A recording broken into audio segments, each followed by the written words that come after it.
Angkat kaki dari rumah anak saya, sekarang juga. Tangan Bu Rati melayang, menampar pipi saya keras di depan seluruh tamu arisan. Saya tidak melawan, saya hanya diam.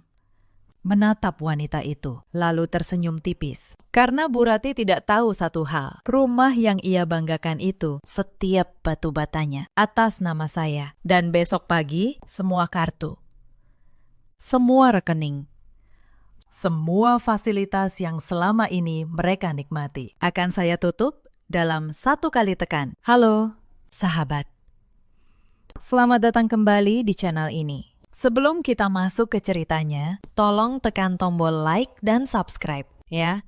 Tulis juga nama dan kota kalian di kolom komentar, supaya kita makin akrab. Cerita kali ini tentang seorang perempuan yang dianggap mesin uang oleh keluarga suaminya sendiri. Sampai akhirnya ia memutuskan untuk mematikan mesin itu. Selamat menyimak. Nama saya Naysila. Usia saya 34 tahun. Saya pemilik 3 klinik kecantikan di kawasan BSD City dan sekitarnya. Saya juga yang memegang seluruh pembukuan usaha itu sendiri. Dari rekening sampai pajak. Sudah 8 tahun saya menjadi istri Mas Galih. Dan selama 8 tahun itu, saya yang menopang segalanya. Orang melihat saya sebagai perempuan beruntung. Punya usaha, punya rumah, punya anak. Tapi tidak ada yang tahu. Di balik pintu rumah itu, saya hanyalah dompet berjalan yang tidak punya nama. Setiap pagi saya bangun pukul 5, menyiapkan sarapan untuk seluruh penghuni rumah, mengantar anak saya, lalu berangkat ke klinik. Saya bekerja sampai sore, mengurus karyawan, melayani pelanggan, memeriksa keuangan. Malamnya saya pulang, memasak makan malam, lalu duduk sampai larut mengurus pembukuan 3 klinik sekaligus. Itu rutinitas saya, hari demi hari, tahun demi tahun. Sementara itu, di rumah yang sama, suami saya dan ibunya menjalani hidup yang sama sekali berbeda. Mereka bangun siang, mereka makan apa yang saya sediakan, mereka memakai uang yang saya hasilkan, dan mereka melakukannya sambil merasa bahwa sayalah yang beruntung bisa melayani mereka. Saya tidak pernah meminta penghargaan yang muluk. Saya tidak butuh dipuji. Saya hanya ingin dianggap manusia. Saya hanya ingin dihargai sebagai istri, sebagai menantu, sebagai ibu. Tapi bahkan hal sesederhana itu pun tidak pernah saya dapatkan. Mari saya ceritakan dari awal. Saya menikah dengan Mas Galih 8 tahun lalu. Waktu itu ia bekerja sebagai supervisor di sebuah perusahaan distribusi. Gajinya lumayan, kami hidup sederhana, tapi cukup. Waktu itu Mas Galih adalah lelaki yang berbeda. Ia rajin, ia perhatian, ia selalu pulang tepat waktu. Saya ingat, di tahun-tahun pertama, ia sering membantu saya membereskan klinik di malam hari. Ia yang menyemangati saya ketika usaha saya hampir bangkrut. Mungkin karena itulah, saya begitu setia padanya. Bahkan ketika ia sudah berubah menjadi orang yang sama sekali asing. Saya sendiri sudah merintis klinik kecil sejak sebelum menikah. 1 ruko sewaan, 2 karyawan. Saya rawat usaha itu seperti anak kandung. Pagi saya di klinik. Malam saya pegang buku kas sampai mata perih. Tahun demi tahun, usaha saya tumbuh. Dari 1 ruko menjadi 3 klinik. Saya beli rumah di BSD secara kredit atas nama saya sendiri. Karena saya yang membayar uang muka dari tabungan usaha. Mas Galih tahu itu. Ia ada saat saya menandatangani akta di hadapan notaris. Bahkan, ia yang mengantar saya hari itu. Dan berkata bangga, "Ini hasil kerja kerasmu, Sila. Kamu pantas mendapatkannya." Saya menyimpan kalimat itu di hati. Saya tidak pernah menyangka suatu hari lelaki yang sama akan berdiri diam ketika ibunya menampar saya. Tapi entah sejak kapan, semua itu berubah. Mas Galih mulai pulang lebih siang, lalu lebih jarang. Ia bilang sedang ada proyek di luar kota. Saya percaya. Saya selalu percaya. Yang saya tidak tahu, ia sudah tidak punya kantor lagi untuk dituju. Mertua saya, Bu Rati, tinggal bersama kami sejak tahun ketiga pernikahan. Awalnya saya senang. Saya pikir anak saya, Kayla, akan punya nenek yang menemani. Tapi kehadiran Bu Ratih membawa sesuatu yang lain. Ia membawa gengsi. Gengsi yang tidak pernah ia bayar sendiri. Pagi itu, suara riuh terdengar dari teras rumah. Saya sedang menyiapkan sarapan Kayla ketika Bu Ratih masuk dengan wajah berseri. Di tangannya tergantung sebuah tas tangan merah menyala, mengkilap. Jelas mahal. Lihat ini. Jeng, katanya keras. Sengaja, supaya tetangga sebelah mendengar.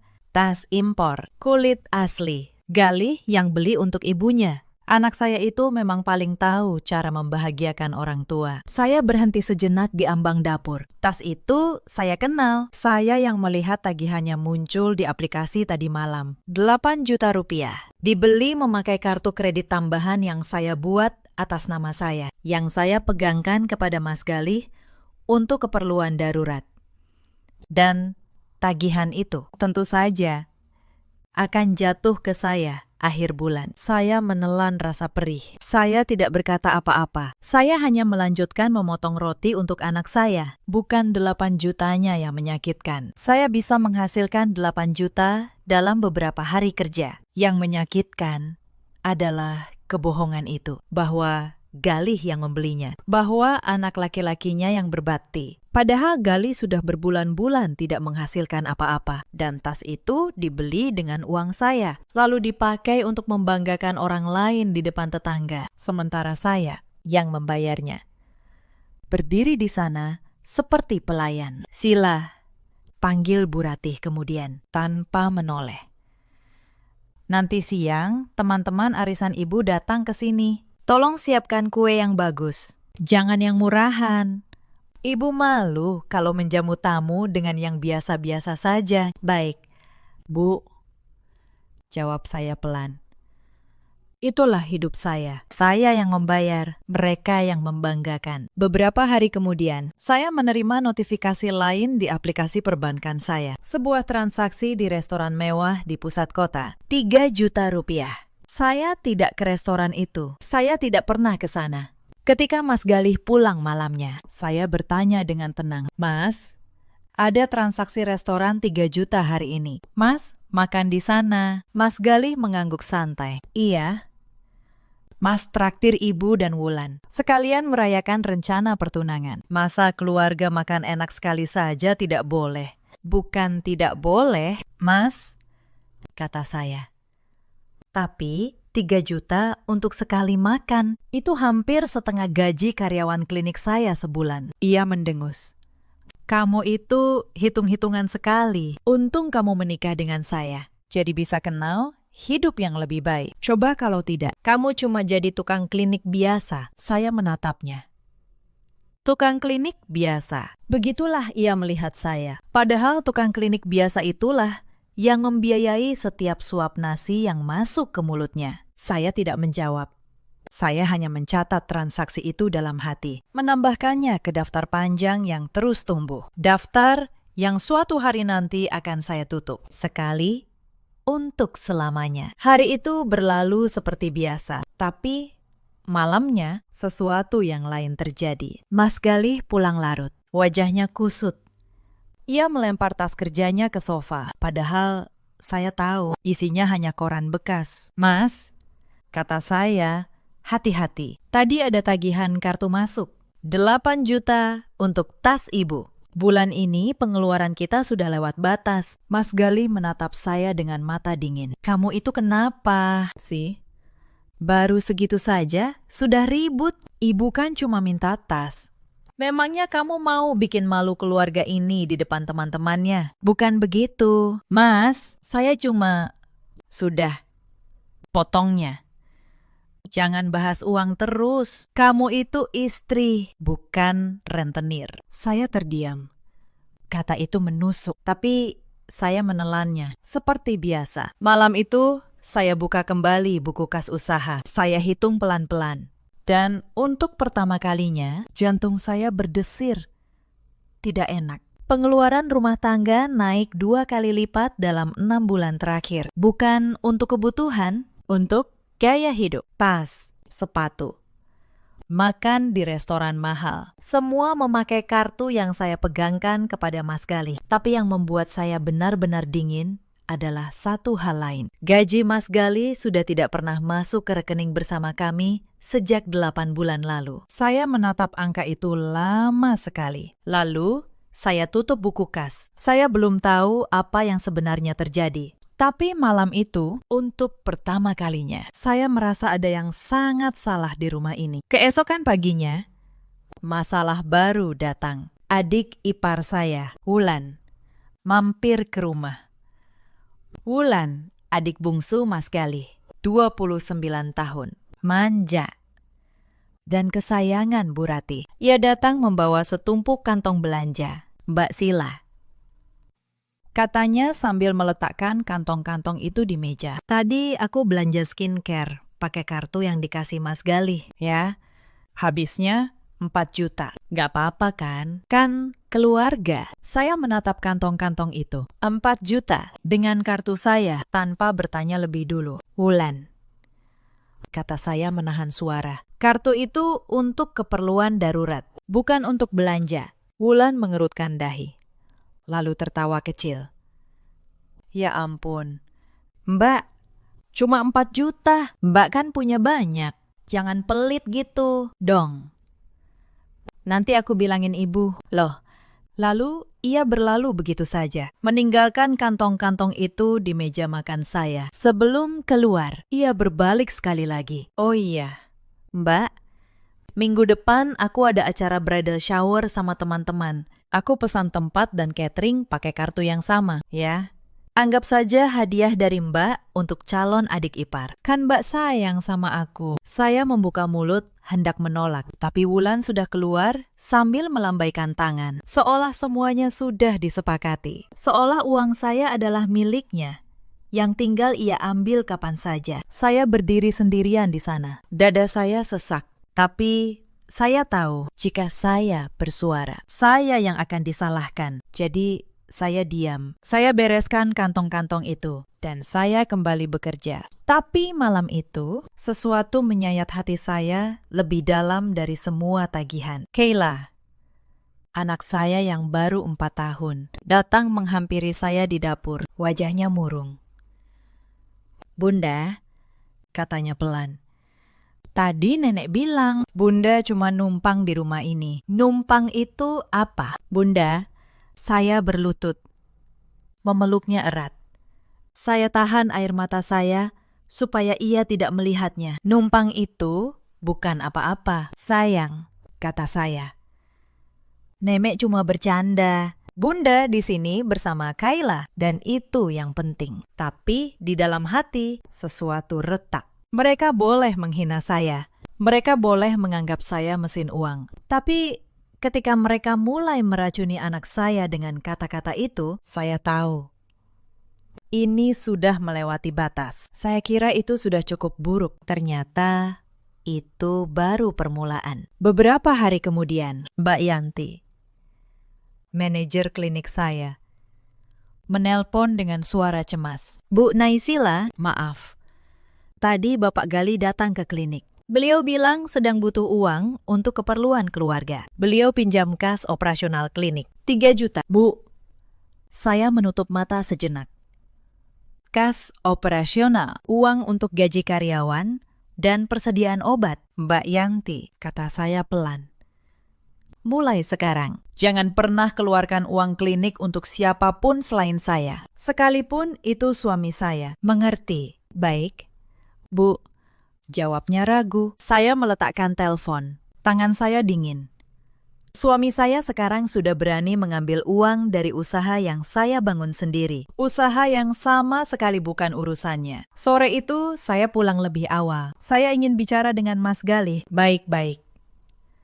Sebagai suami istri. Tapi yang saya temukan di rumah membuat saya berhenti di ambang pintu. Bu Rati sedang duduk di ruang tamu bersama 2 orang asing. Seorang pria dan seorang wanita berpakaian rapi. Di meja ada brosur dan dokumen. Nah, ini menantu saya, kata Bu Rati ketika melihat saya. Sila, Kebetulan kamu pulang. Ini Pak Hendra, agen properti. Ibu sudah lihat-lihat rumah untuk Wulan. Ada satu yang bagus. Harganya 300 juta. Uang, mukanya kamu yang bayar. Ya.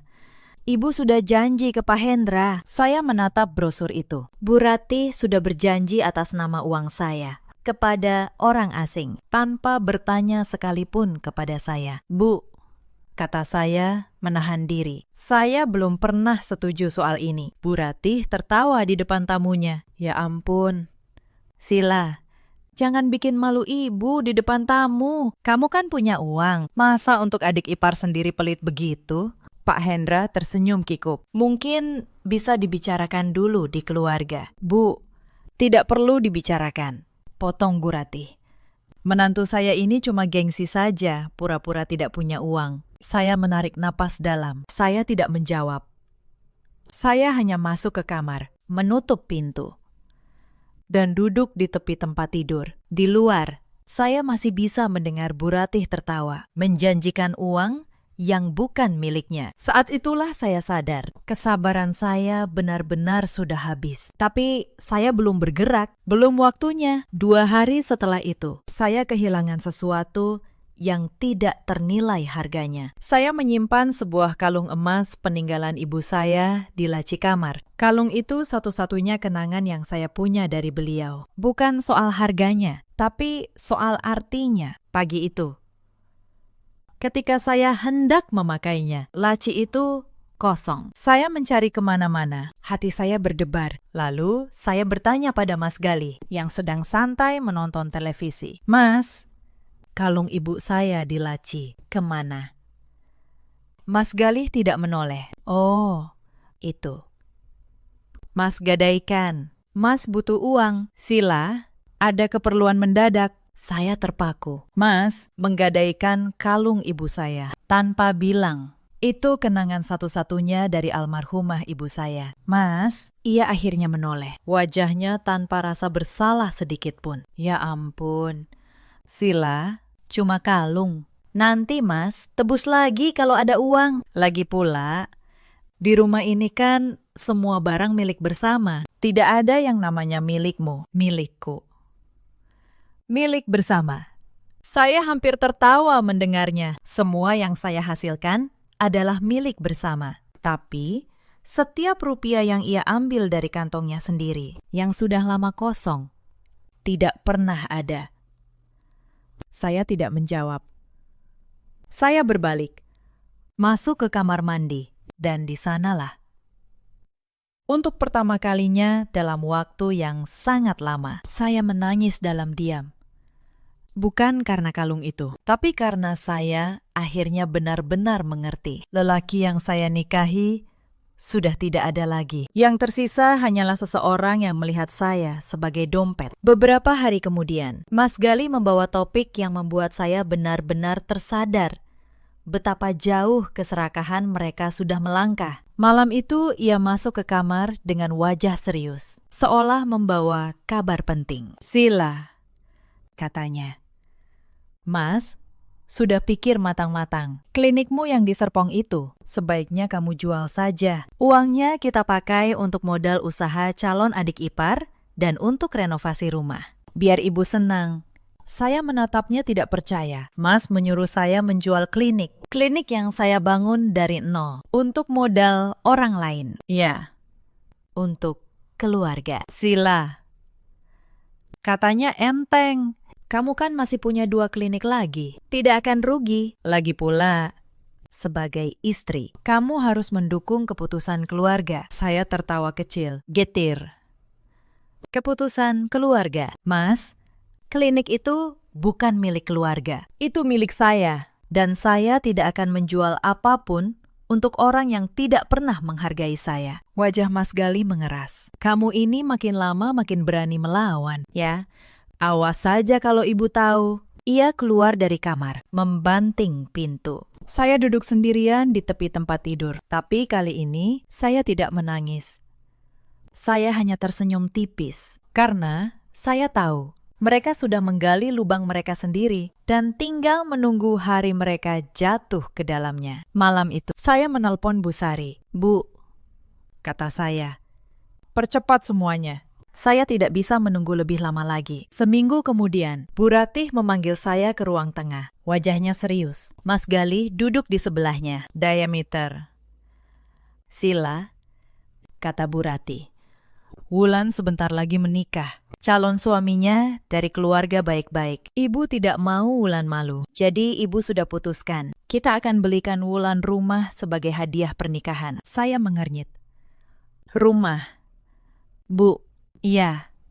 Yang sederhana saja. Sekitar 200 juta untuk uang mukanya. Kamu yang urus, ya. Kamu kan punya usaha. Lagi pula, ini demi nama baik keluarga. Saya menoleh ke arah Mas Gali, berharap ia bicara. Tapi suami saya hanya menunduk, lalu berkata pelan, "Iya, Sila, tolong bantu adikmu.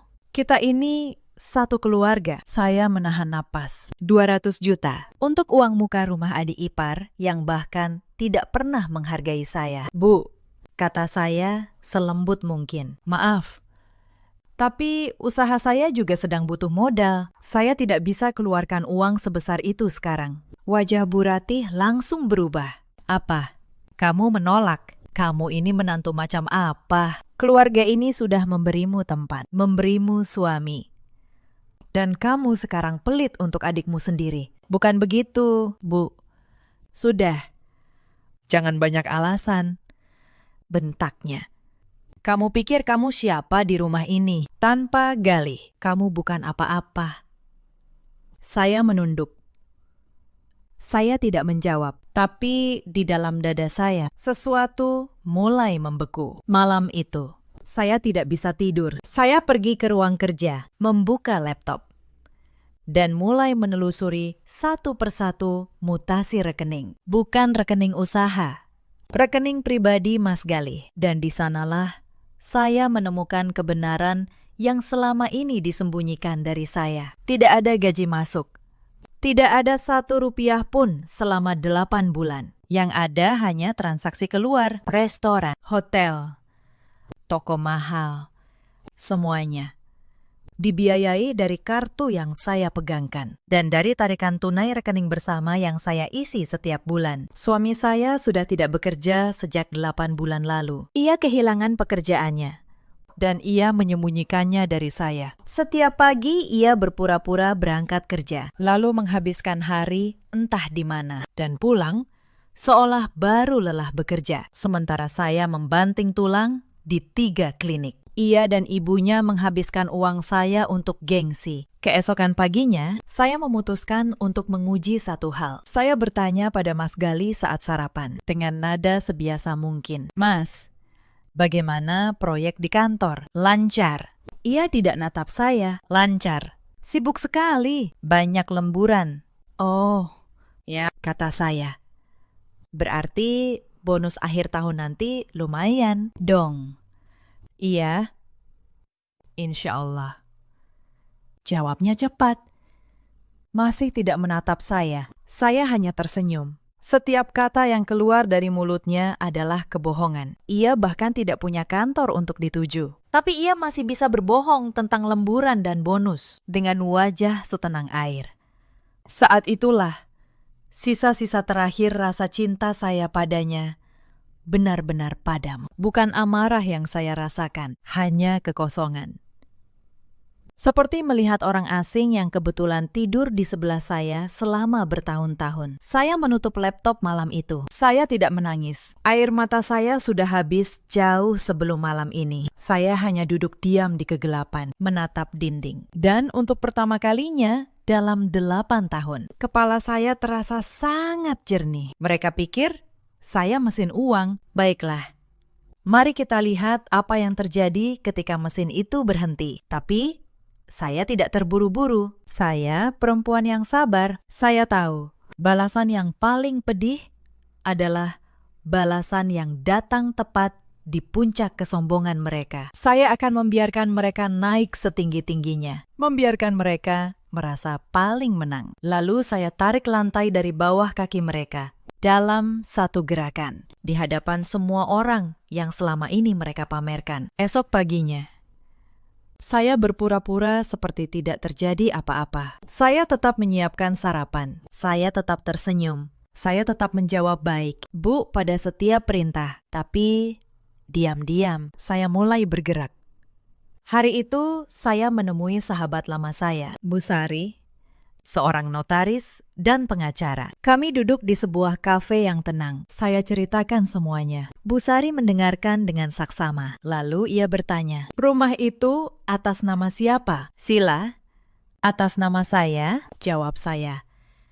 "Saya yang bayar uang muka. Saya yang bayar cicilan setiap bulan dari rekening usaha. Akta dan sertifikatnya atas nama saya." Bu Sari tersenyum tipis. "Lalu kartu kredit dan rekening yang mereka pakai. Semua atas nama saya. Mas Gali dan Wulan hanya pemegang kartu tambahan." Bu Sari menutup map di hadapannya. "Kalau begitu, Sila, kamu tidak sedang kehilangan apa-apa. Kamu hanya lupa bahwa semua ini milikmu dan kamu berhak mengambilnya kembali kapan saja." Saya terdiam sejenak. Lalu saya mengangguk pelan. "Saya ingin semuanya rapi secara hukum, Bu," kata saya. "Saya tidak mau ada celah. Saya mau di hari mereka paling tinggi, mereka jatuh paling dalam. Tapi semuanya harus sah." Bu Sari menatap saya, lalu mengangguk. "Serahkan pada saya, tapi kamu harus tenang sampai waktunya tiba. Ada satu hal lagi, Bu," kata saya. "Saya ingin mengamankan usaha saya dulu. Saya akan pindahkan rekening operasional ketiga klinik ke rekening baru yang tidak diketahui siapapun. Saya akan ganti semua akses. Mas Gali tidak boleh lagi bisa menyentuh sepeser pun dari klinik." Bu Sari mengangguk setuju. "Itu langkah yang bijak. Amankan sumber kekuatanmu dulu, baru bergerak." Selama 2 minggu berikutnya, saya bekerja diam-diam. Saya pindahkan seluruh rekening usaha. Saya kumpulkan semua dokumen rumah, semua bukti pembayaran cicilan, semua tagihan kartu kredit yang menunjukkan kemana uang itu pergi. Saya susun semuanya rapi, satu persatu. Seperti seorang akuntan menyusun laporan. Setiap malam, sementara mereka tidur nyenyak, di rumah yang saya bayar, saya membangun benteng saya dalam diam. Saya pulang dengan langkah ringan. Untuk pertama kalinya dalam berbulan-bulan, saya bisa bernapas. Tapi mereka tentu saja tidak tahu apa yang sedang saya siapkan. Hari-hari berikutnya, tekanan di rumah makin menjadi. Bu Ratih terus mendesak soal rumah untuk Wulan. Mas Gali makin sering marah tanpa sebab. Dan Wulan makin sering datang membawa tagihan baru. Bahkan Bu Ratih mulai ikut campur urusan klinik saya. Suatu hari, ia datang ke klinik utama saya tanpa pemberitahuan, di depan para pelanggan dan karyawan. Ia berkata keras kepada Mbak Yanti, "Saya ibu mertua pemilik tempat ini. Mulai sekarang, kalau ada keuntungan, setor dulu ke saya." Naysila itu poros, tidak bisa pegang uang. Mbak Yanti kebingungan. Menatap saya yang kebetulan ada di sana. Beberapa pelanggan berbisik-bisik. Saya menarik Bu Ratih ke ruang belakang dengan sopan, tapi tegas. "Bu," kata saya pelan, "ini tempat usaha saya. Tolong jangan membuat keributan di depan pelanggan. Ini bisa merusak nama baik klinik." Bu Ratih mendelik. "Nama baik? Nama baik kamu itu ada karena keluarga kami. Awas saja kalau kamu berani melawan ibu." Hari itu, 2 pelanggan tetap saya membatalkan perawatan mereka. Bukan jumlah yang besar, tapi cukup membuat saya sadar racun keluarga ini sudah mulai merembet ke satu-satunya hal yang saya bangun dengan tangan saya sendiri. Beberapa hari kemudian, di meja makan, Bu Ratih dan Mas Gali kembali mendesak saya. Kali ini bersama-sama. "Sila," kata Bu Ratih, "soal rumah Wulan, kamu sudah putuskan. Ibu sudah terlanjur janji ke calon besan. Kalau kamu tidak bayar, ibu yang malu." "Bu," kata saya, "saya sudah bilang, saya tidak punya uang sebanyak itu." Mas Gali menggebrak meja. "Jangan bohong, Sila. Klinikmu untung besar. Jangan pelit sama keluarga. Kamu pikir kamu bisa enak-enakan sendirian, sementara keluarga susah." Saya menatap suami saya, lelaki yang tidak menghasilkan 1 rupiah pun selama setahun. Kini menuduh saya pelit. Ironi yang begitu pahit sampai hampir terasa lucu. Mas, kata saya, tenang. Kalau keluarga ini susah, kenapa bukan Mas yang bekerja? Kenapa selalu saya yang harus membayar? Wajah Mas Gali memerah. Untuk sesaat, saya melihat ketakutan di matanya. Ketakutan bahwa rahasianya akan terbongkar. Tapi ia menutupinya dengan amarah. Beraninya kamu bicara begitu pada suamimu. Dasar istri tidak tahu diri. Saya tidak menjawab. Saya hanya menatapnya. Dan dalam diam itu, saya tahu.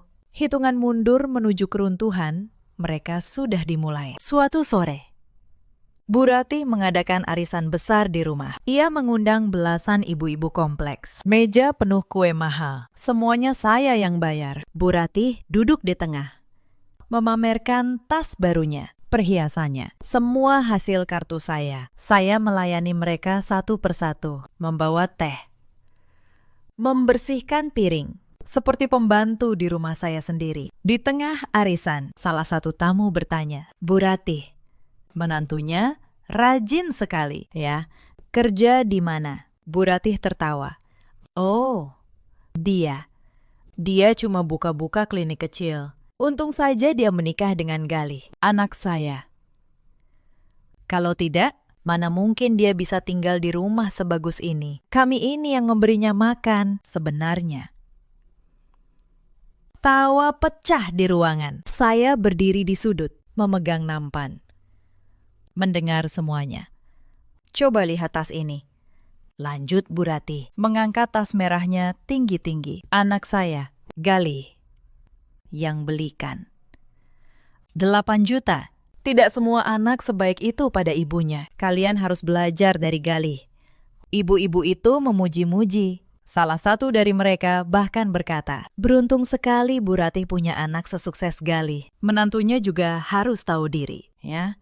Sudah dikasih hidup enak begini. Saya menggenggam nampan lebih erat. Setiap kata itu seperti jarum. Tapi saya tidak membantah. Saya hanya tersenyum. Lalu kembali ke dapur. Karena saya tahu, sebentar lagi, semua tawa itu akan berhenti. Dan ketika itu terjadi, tidak akan ada satupun dari mereka yang tertawa. Malam itu, setelah tamu pulang, masalah memuncak. Bu Rati masuk ke kamar saya tanpa mengetuk. Ia membawa selembar kertas. Sila, ini surat dari bank. Ibu mau kamu jadi penjamin pinjaman untuk modal usaha calon suami Wulan. Tanda tangan di sini. Saya menatap surat itu. Sebuah perjanjian kredit 500 juta dengan rumah saya sebagai agunan. Mereka ingin menggadaikan rumah saya untuk orang lain. Bu, kata saya. Maaf, saya tidak bisa tanda tangan ini. Wajah Bu Rati merah padam. Kamu menolak lagi. Dasar menantu durhaka. Kamu pikir kamu bisa hidup enak tanpa keluarga ini. Mas Gali masuk. Ikut membentak. Sila, tanda tangani saja. Jangan bikin malu. Tidak. Mas, kata saya tegas. Untuk pertama kalinya, saya tidak akan menggadaikan apapun. Saat itulah tangan Bu Rati melayang. Plak. Pipi saya panas. Lalu ia menunjuk ke arah pintu. Keluar. Angkat kaki dari rumah anak saya. Kami tidak butuh menantu pelit sepertimu. Pergi sekarang juga, sebelum besok arisan pertunangan Wulan. Ibu tidak mau wajahmu mengotori acara itu. Saya menoleh ke arah Mas Gali. Untuk terakhir kalinya berharap ia akan membela saya. Berharap ia akan berkata, Bu, jangan begitu pada istri saya. Tapi suami saya hanya berdiri di sana, menunduk. Diameter. Ia bahkan tidak berani menatap saya. Diam itu lebih menyakitkan daripada tamparan Bu Rati. Tamparan hanya melukai pipi. Tapi diamnya suami saya melukai sesuatu yang jauh lebih dalam. Sesuatu yang tidak akan pernah bisa diobati lagi. Saya menatap mereka berdua. Suami saya yang menunduk. Mertua saya yang berdiri penuh kemenangan. Dagu terangkat. Seolah baru saja memenangkan sebuah pertempuran besar. Lalu, saya tersenyum. Bukan senyum kalah, senyum seseorang yang baru saja dibebaskan dari penjara yang ia tinggali terlalu lama. Saya ambil tas saya. Saya gandeng Kayla. Dan saya berjalan keluar tanpa menoleh. Mereka pikir mereka mengusir saya. Mereka tidak tahu, mereka baru saja menyalakan sumbu yang akan meledakkan seluruh dunia mereka sendiri. Malam itu saya menginap di rumah Bu Sari. Saya tidurkan Kayla. Lalu saya dan Bu Sari duduk di ruang kerjanya sampai dini hari. Sebelum kami mulai bicara, saya sempat duduk diam menatap wajah Kayla yang tertidur. Anak saya tidak tahu apa-apa tentang badai yang sedang terjadi. Ia hanya tahu bahwa malam ini ia tidur di tempat yang berbeda, dipelukan ibunya. Dan untuk pertama kalinya dalam waktu yang lama, saya merasa lega bahwa ia tidak lagi berada di rumah yang penuh racun itu. Apapun yang terjadi besok, saya bertekad anak saya akan tumbuh di tempat yang menghargainya, bukan di tempat yang mengajarinya bahwa ibunya hanyalah seorang yang numpang. Besok arisan pertunangan Wulan, kata saya. Seluruh keluarga calon suaminya akan datang. Bu Ratih ingin pamer. Itu hari kemenangan mereka. Bu Sari mengangguk. Lalu, kata saya pelan. Di hari itu juga, semuanya akan berakhir. Apakah semua dokumen sudah siap? Bu Sari membuka map tebal di mejanya. Sudah. Sertifikat rumah atas namamu lengkap. Surat pemberitahuan penghentian semua kartu tambahan. Siap. Surat pemberitahuan bahwa rumah adalah milik pribadimu dan mereka tidak punya hak hukum apapun. Siap. Tinggal kamu yang menentukan kapan. Saya menatap map itu lama. Lalu saya berkata, besok. Saat acara sedang di puncaknya, saya tidak bisa tidur malam itu. Bukan karena takut, tapi karena untuk pertama kalinya, saya menunggu pagi dengan hati yang ringan. Esoknya, rumah saya, yang mereka kira rumah mereka, dihias meriah. Tenda di halaman, bunga di mana-mana, meja prasmanan mewah. Semua dibayar dengan kartu saya, tentu saja. Saya mengamati semuanya dari kejauhan, dari mobil yang saya parkir di ujung jalan. Saya melihat rumah yang saya beli dengan keringat saya sendiri. Kini dipenuhi orang-orang yang merayakan di atas uang saya. Tanpa satupun dari mereka tahu siapa yang sebenarnya membayar semua ini. Anehnya, saya tidak merasa marah. Saya merasa tenang. Tenang, seperti seseorang yang tahu bahwa kartu terakhir ada di tangannya. Keluarga calon suami Wulan datang dengan rombongan mobil. Bu Ratih menyambut mereka dengan tas merahnya, perhiasannya.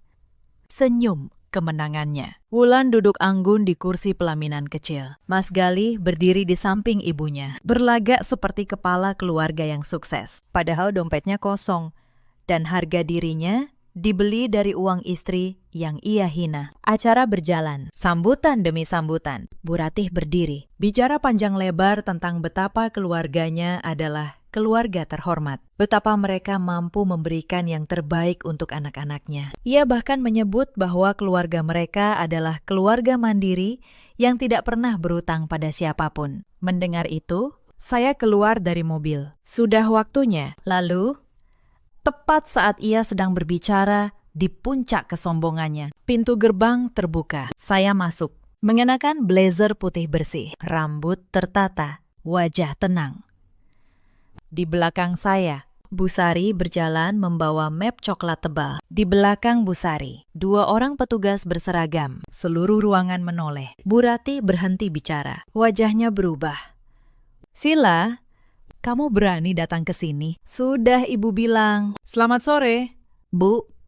Potong saya tenang.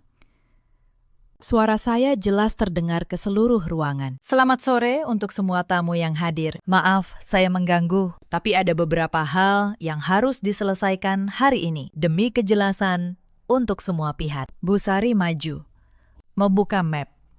Perkenalkan, saya Sari, notaris dan kuasa hukum Ibu Naysila. Saya di sini untuk menyampaikan beberapa pemberitahuan resmi. Ruangan mulai berbisik. Keluarga calon suami Wulan saling pandang. Bu Sari mengeluarkan lembar pertama. Pertama, rumah ini beserta seluruh tanah dan bangunannya adalah milik sah Ibu Naysila. Sertifikat dan akta atas namanya. Tidak ada nama lain. Bapak Gali dan Ibu Ratih tidak memiliki hak hukum apapun atas properti ini. Wajah Bu Ratih memucat. Bohong.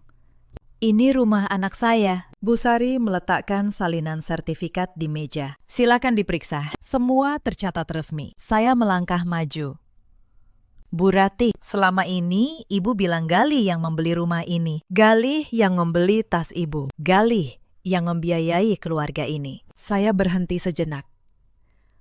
Tapi Bu, suami saya sudah tidak bekerja sejak 1 tahun lalu. Tidak ada 1 rupiah pun yang ia hasilkan. Ruangan terdiam total. Mas Galih membeku. Wajahnya pucat pasi. Semua tas, semua perhiasan. Semua pesta hari ini. Lanjut saya. Dibayar dengan kartu kredit atas nama saya. Termasuk rumah yang katanya milik Ibu. Bu Sari mengeluarkan lembar berikutnya. Kedua. Mulai pukul 11 pagi tadi, seluruh kartu kredit tambahan atas nama Ibu Naysila yang dipegang Bapak Galih dan Saudari Wulan telah diblokir secara permanen. Seluruh rekening bersama telah ditutup. Per detik ini, tidak ada lagi fasilitas keuangan yang bisa kalian akses. Wulan menjerit kecil. Apa? Kartuku diblokir. Aku baru saja pesan semua catering ini pakai kartu itu. Bu Sari menatapnya datar. Maka saya sarankan, saudari segera menghubungi pihak catering, karena pembayaran hari ini tidak akan diproses. Wulan terburu-buru mengeluarkan ponselnya, mencoba menelpon. Wajahnya makin pucat setiap detik. Di seberang sana, pihak catering rupanya sudah memberitahu bahwa pembayaran ditolak, dan mereka mengancam akan menarik kembali semua hidangan jika tidak ada pembayaran tunai dalam 1 jam. Mbak Sila, tolong. Wulan berlari ke arah saya. Suaranya berubah memohon. Aku minta maaf. Aku akan kembalikan semua. Tolong, jangan permalukan aku di hari pertunanganku. Saya menatap Wulan, perempuan yang dulu menertawakan saya, yang menghabiskan uang saya tanpa rasa bersalah, yang mengancam akan mengadu pada ibunya setiap kali saya menolak. Wulan, kata saya, tenang. Kamu tahu apa yang lebih memalukan daripada catering yang ditarik? Membangun hidup di atas uang, orang yang kamu hina setiap hari. Hari ini kamu malu 1 hari, tapi saya sudah malu selama bertahun-tahun di rumah saya sendiri. Wulan terdiam, lalu mundur, jatuh terduduk di kursi. Keluarga calon suami Wulan mulai gelisah. Ayah si calon suami berdiri. Maaf, ini sebenarnya bagaimana? Jadi keluarga ini tidak punya rumah, tidak punya apa-apa. Bu Sari menatapnya datar. Yang punya rumah, kartu. Dan seluruh aset di sini hanya 1 orang. Pakistan, Ibu Naysila. Yang lainnya selama ini hidup dari beliau. Si calon suami Wulan yang sedari tadi diam, kini menatap Wulan dengan pandangan yang berbeda. Pandangan yang penuh keraguan. Bu Ratih panik. Tidak. Tunggu. Ini salah paham, tapi sudah terlambat. Saya menatap Bu Ratih, lalu berkata pelan, dengan suara yang tenang namun menusuk. Bu, kemarin Ibu menampar saya dan menyuruh saya angkat kaki dari rumah anak Ibu. Hari ini saya datang untuk memberitahu Ibu 1 hal. Rumah ini milik saya. Kartu itu milik saya. Uang yang selama ini Ibu banggakan, semuanya milik saya. Dan mulai hari ini, saya ambil kembali semuanya. Bu Ratih terjatuh ke kursi. Tas merahnya tergeletak di lantai. Untuk pertama kalinya, saya melihat wanita itu tanpa topeng gengsinya, tanpa tas mahal, tanpa perhiasan yang berkilau, tanpa suara yang selalu dikeraskan untuk didengar tetangga. Yang tersisa, hanya seorang wanita tua yang baru saja kehilangan seluruh dunia palsu yang ia bangun di atas keringat orang lain. Sila, bisik Bu Ratih. Suaranya bergetar. Ibu minta maaf. Ibu tidak tahu. Tolong jangan begini. Ibu sudah tua. Kemana Ibu harus pergi? Saya menatapnya. Sebagian kecil dari hati saya yang masih menyimpan rasa hormat pada usia sempat tergerak. Tapi saya teringat pipi saya yang ditampar. Saya teringat anak saya yang bertanya, apa arti kata numpang? Saya teringat kalung ibu saya yang digadaikan. Bu, kata saya pelan. Kemarin, ketika ibu menampar saya dan menyuruh saya pergi. Apakah ibu bertanya kemana saya dan anak saya akan tidur malam itu? Tidak. Ibu hanya peduli pada acara pertunangan ini. Jadi, maaf, Bu. Hari ini saya juga hanya peduli pada satu hal, keadilan. Bu Ratih menunduk, menutupi wajahnya dengan kedua tangan. Mas Gali melangkah ke arah saya. Suaranya gemetar. Sila. Maafkan Mas, Mas Kilaf. Kita bisa bicara baik-baik. Kita suami istri. Sila.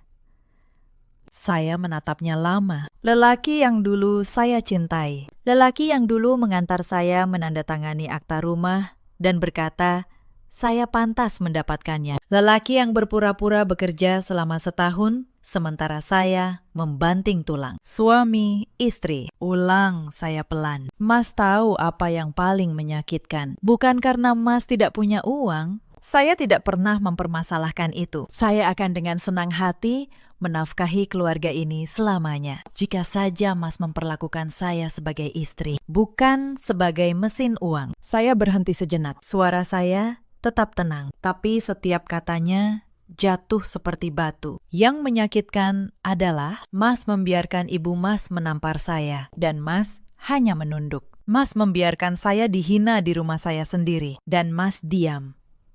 Mas menggadaikan kalung ibu saya, kenangan terakhir saya, tanpa rasa bersalah. Itu bukan suami, Mas. Itu pengecut. Mas Galih membuka mulut, mencoba berkata sesuatu, tapi tidak ada kata yang keluar. Ia hanya berdiri di sana, dengan ratusan mata tamu menatapnya, telanjang dari semua kepalsuan yang selama ini ia kenakan. Saya berbalik kepada Bu Sari. Lanjutkan. Bu Sari mengeluarkan lembar terakhir. Ketiga. Atas nama klien saya, kami memberi waktu 7 hari kepada Bapak Galih dan Ibu Ratih untuk mengosongkan rumah ini. Setelah itu, properti akan dikelola sepenuhnya oleh pemiliknya yang sah. Dan ini, ia meletakkan satu map tipis di hadapan Mas Galih. Adalah gugatan cerai dari Ibu Naysila. Mohon ditandatangani. Mas Galih menatap map itu dengan tangan gemetar. Ruangan hening. Hanya terdengar isak tangis Bu Ratih yang tertahan. Keluarga calon suami Wulan berdiri serempak. Maaf, kata ayah si calon. Kami rasa pertunangan ini perlu kami pertimbangkan ulang. Kami tidak bisa menyatukan anak kami dengan keluarga yang seperti ini. Wulan menjerit mengejar mereka. Tunggu, jangan pergi. Ini semua salah paham. Tapi rombongan itu sudah berjalan keluar satu persatu, meninggalkan tenda megah yang tidak akan pernah terbayar. Saya menggandeng tangan Kayla, anak saya, yang sedari tadi berdiri di samping Bu Sari. Saya tersenyum padanya, lalu kami berjalan menuju pintu. Di ambang pintu, saya berhenti sejenak. Saya menoleh ke belakang, menatap ruangan yang tadinya penuh kemegahan, kini penuh keruntuhan. Bu Ratih menangis di lantai. Mas Galih terduduk memegang map cerai. Wulan berdiri sendirian di tengah tenda yang akan disita cateringnya. Saya tidak merasa puas. Saya tidak merasa menang. Saya hanya merasa, akhirnya, saya bebas. Saya keluar dari rumah itu. Rumah yang atas nama saya, tapi tidak pernah benar-benar menjadi rumah saya. Di luar, langit sore berwarna jingga. Udara terasa lebih ringan dari sebelumnya. 7 hari kemudian, mereka mengosongkan rumah itu. Saya tidak datang melihat. Saya tidak perlu. Saya mendengar kabarnya dari Mbak Yanti, manajer klinik saya.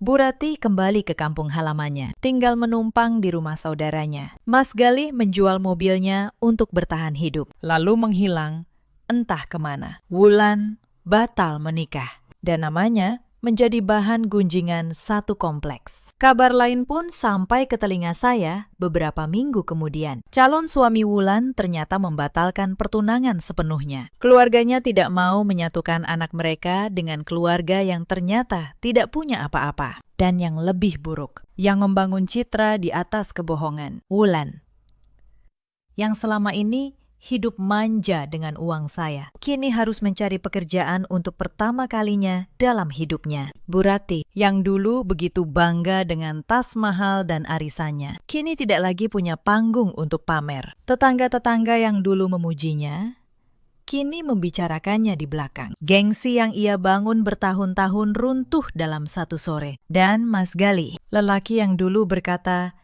"Saya pantas mendapatkan rumah itu," kini tidak punya rumah, tidak punya mobil, tidak punya istri. Hanya tersisa penyesalan yang datang terlambat. Saya sendiri menjual rumah itu. Saya tidak ingin menyimpan kenangan di dalamnya. Uangnya saya pakai untuk membuka klinik keempat dan untuk membeli rumah baru yang kecil, yang sederhana, tapi yang penuh tawa. Hanya saya dan Kayla. Beberapa bulan berlalu. Klinik saya berkembang lebih pesat dari sebelumnya. Mungkin karena saya tidak lagi punya beban yang menyedot tenaga dan uang saya. Kayla tumbuh menjadi anak yang ceria. Ia tidak lagi bertanya tentang kata-kata yang menyakitkan. Rumah kami kecil, tapi di sana tidak ada lagi suara yang merendahkan. Tidak ada lagi tangan yang menampar. Beberapa bulan kemudian, Mas Gali sempat menghubungi saya. Pesannya panjang, penuh penyesalan. Ia bilang ia hilaf, ia menyesal. Ia ingin memperbaiki semuanya. Ia bilang ia kini mengerti betapa berharganya saya. Saya membaca pesan itu sekali, lalu saya menghapusnya. Karena ada penyesalan yang datang terlalu terlambat untuk berarti apa-apa. Seseorang baru menyadari nilai air ketika sumurnya sudah kering. Tapi sumur yang sudah kering tidak akan terisi kembali hanya dengan penyesalan. Cerita ini mengajarkan kita banyak hal. Jangan pernah menggigit tangan yang memberimu makan. Jangan pernah menganggap kebaikan seseorang sebagai kelemahan yang bisa diinjak. Di luar sana, ada banyak perempuan seperti saya dulu. Perempuan yang menopang seluruh keluarga, tapi diperlakukan seperti mesin uang tanpa nama. Perempuan yang diam bukan karena lemah, tapi karena memilih bersabar. Jika kalian salah satunya, ketahuilah, kesabaran bukan berarti kalian harus bertahan selamanya dalam ketidakadilan. Ada batas, dan ketika batas itu tiba, kalian berhak memilih diri kalian sendiri. Ada juga banyak suami seperti Gali, lelaki yang membiarkan ibunya menyakiti istrinya, lalu bersembunyi di balik kata keluarga. Ketahuilah, diam di hadapan ketidakadilan bukanlah kebaikan. Itu adalah pengkhianatan yang paling halus. Cinta tanpa keberanian untuk melindungi hanyalah kata-kata kosong. Dan ada pula para ibu mertua seperti Bu Ratih. Mereka membangun gengsi di atas keringat orang lain, lalu menyebutnya kehormatan. Padahal kehormatan yang dibeli dengan penderitaan menantu bukanlah kehormatan sama sekali. Itu hanya kesombongan yang menunggu waktunya untuk runtuh. Dalam hidup, kesabaran memang ada batasnya. Ketika seseorang yang tulus akhirnya lelah dan memilih pergi, tidak ada penyesalan yang mampu membawanya kembali. Harga sebuah ketulusan baru terasa ketika ia sudah tidak ada lagi. Hargailah orang yang berkorban untukmu selagi ia masih ada. Karena ketika ia pergi, ia akan membawa serta segala yang pernah ia berikan. Dan yang tersisa untukmu hanyalah ruangan kosong, sama seperti yang dulu kamu kira sebagai kemenangan. Itulah cerita kita kali ini. Terima kasih sudah menemani sampai akhir. Jika kalian punya cerita serupa, atau jika cerita ini menyentuh hati kalian, tuliskan di kolom komentar. Jangan lupa like dan subscribe, supaya tidak ketinggalan cerita-cerita berikutnya. Sampai jumpa di cerita selanjutnya. Hari pertama menjadi menantu. Ibu mertua menyerahkan sebuah buku aturan bersampul kulit hitam. Isinya satu kalimat yang paling ia banggakan. Menantu adalah yang paling rendah. Tidak boleh menyentuh meja makan sebelum orang tua selesai. Saya tersenyum. Saya setuju. Saya bahkan berterima kasih. Keesokan paginya, saya tidak memasak sebutir nasi pun, dan hanya dengan satu kalimat yang sopan, saya membuat seluruh keluarga Suryo Atmojo membeku di ruang makan mereka sendiri. Mereka tidak tahu satu hal, aturan yang mereka tulis untuk menjerat leher saya akan saya pakai untuk meruntuhkan tirani mereka sendiri. Satu sarapan demi satu sarapan. Halo, sahabat. Selamat datang kembali di kanal ini, tempat kita berbagi kisah-kisah rumah tangga yang menyentuh. Jika cerita ini menemani hari Anda, jangan lupa berlangganan. Karena hari ini kita akan sama-sama melihat Bagaimana seorang menantu membalas sebuah aturan feodal dengan cara yang paling elegan, paling sopan, dan paling tidak pernah disangka, tanpa satupun kata kasar, tanpa satupun piring yang pecah. Kisah hari ini tentang sebuah buku aturan kuno, seorang ibu mertua yang merasa berkuasa, dan seorang menantu yang memilih patuh sampai ke titik terakhir. Sampai kepatuhan itu sendiri berubah menjadi senjata. Coba tebak di kolom komentar, di posisi Kirana. Kalian akan melakukan apa? Mari kita mulai. Nama saya Kirana, 32 tahun. Saya bekerja sebagai manajer akuntansi di sebuah perusahaan di kawasan Sudirman. Sudah 8 tahun, saya hidup dari angka. Angka tidak pernah berbohong.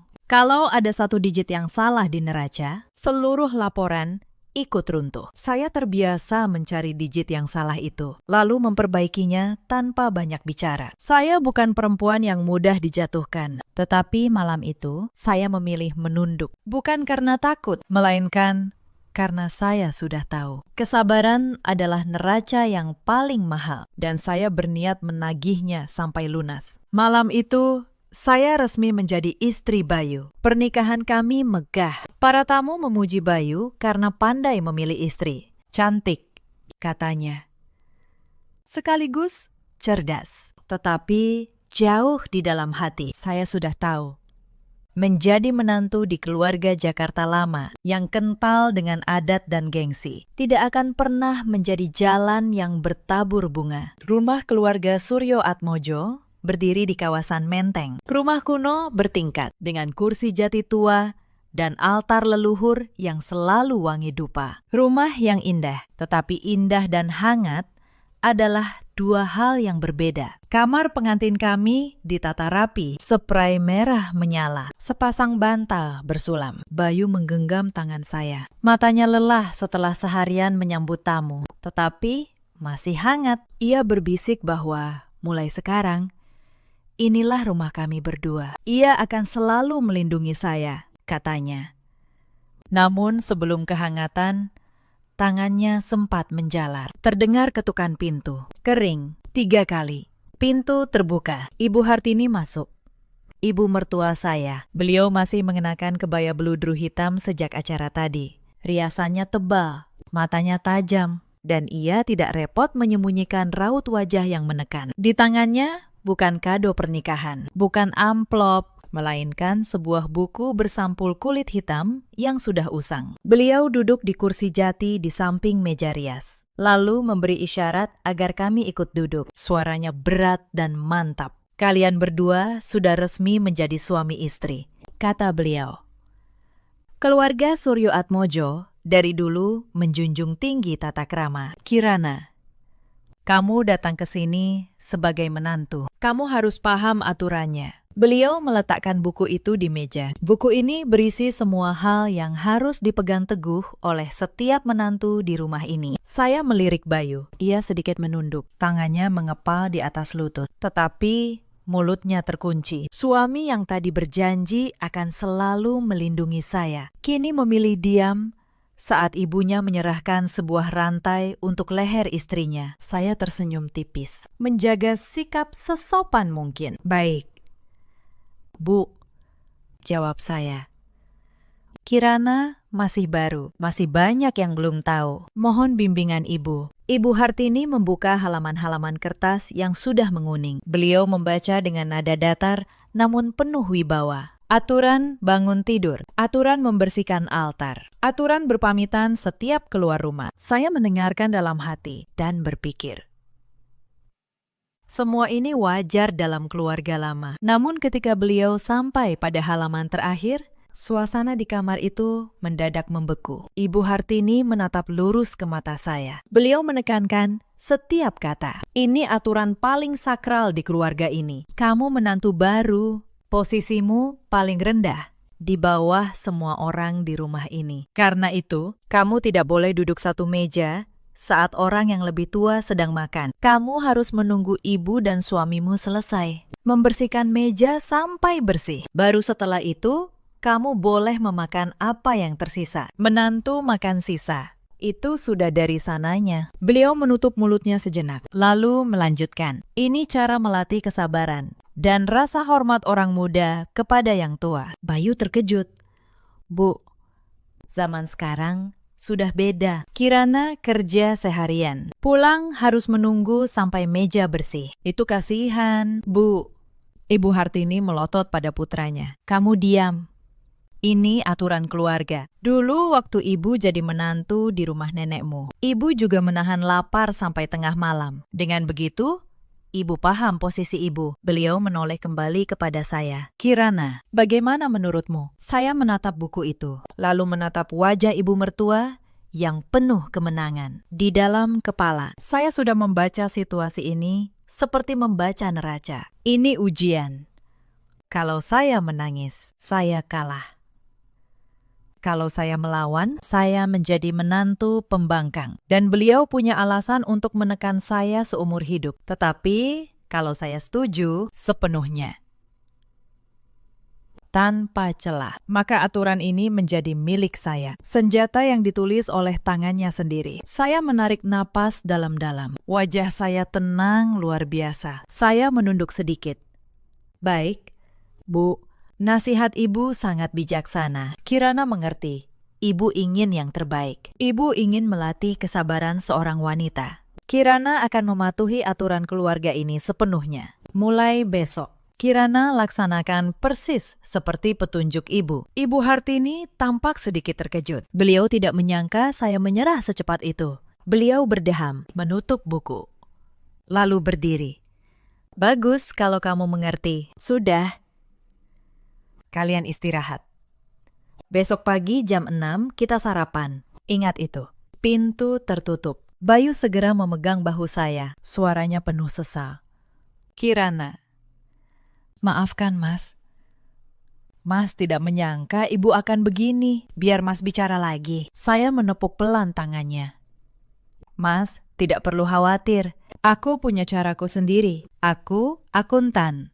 Mas, aku tahu cara menyeimbangkan neraca, termasuk neraca antara hak dan kewajiban. Biarkan ibu melakukan apa yang beliau mau. Nanti Mas akan lihat betapa menariknya aturan ini. Malam itu saya berbaring di pelukan Bayu. Tetapi pikiran saya sudah menyusun rencana. Sebuah rencana di mana saya akan memakai rantai yang baru saja ibu kalungkan di leher saya untuk menjeratnya dalam situasi yang tak pernah ia bayangkan. Tetapi malam itu, ia belum tahu apa yang sudah disiapkan menantunya. Jam waker berbunyi tepat pukul 5:30 pagi. Saya bangun.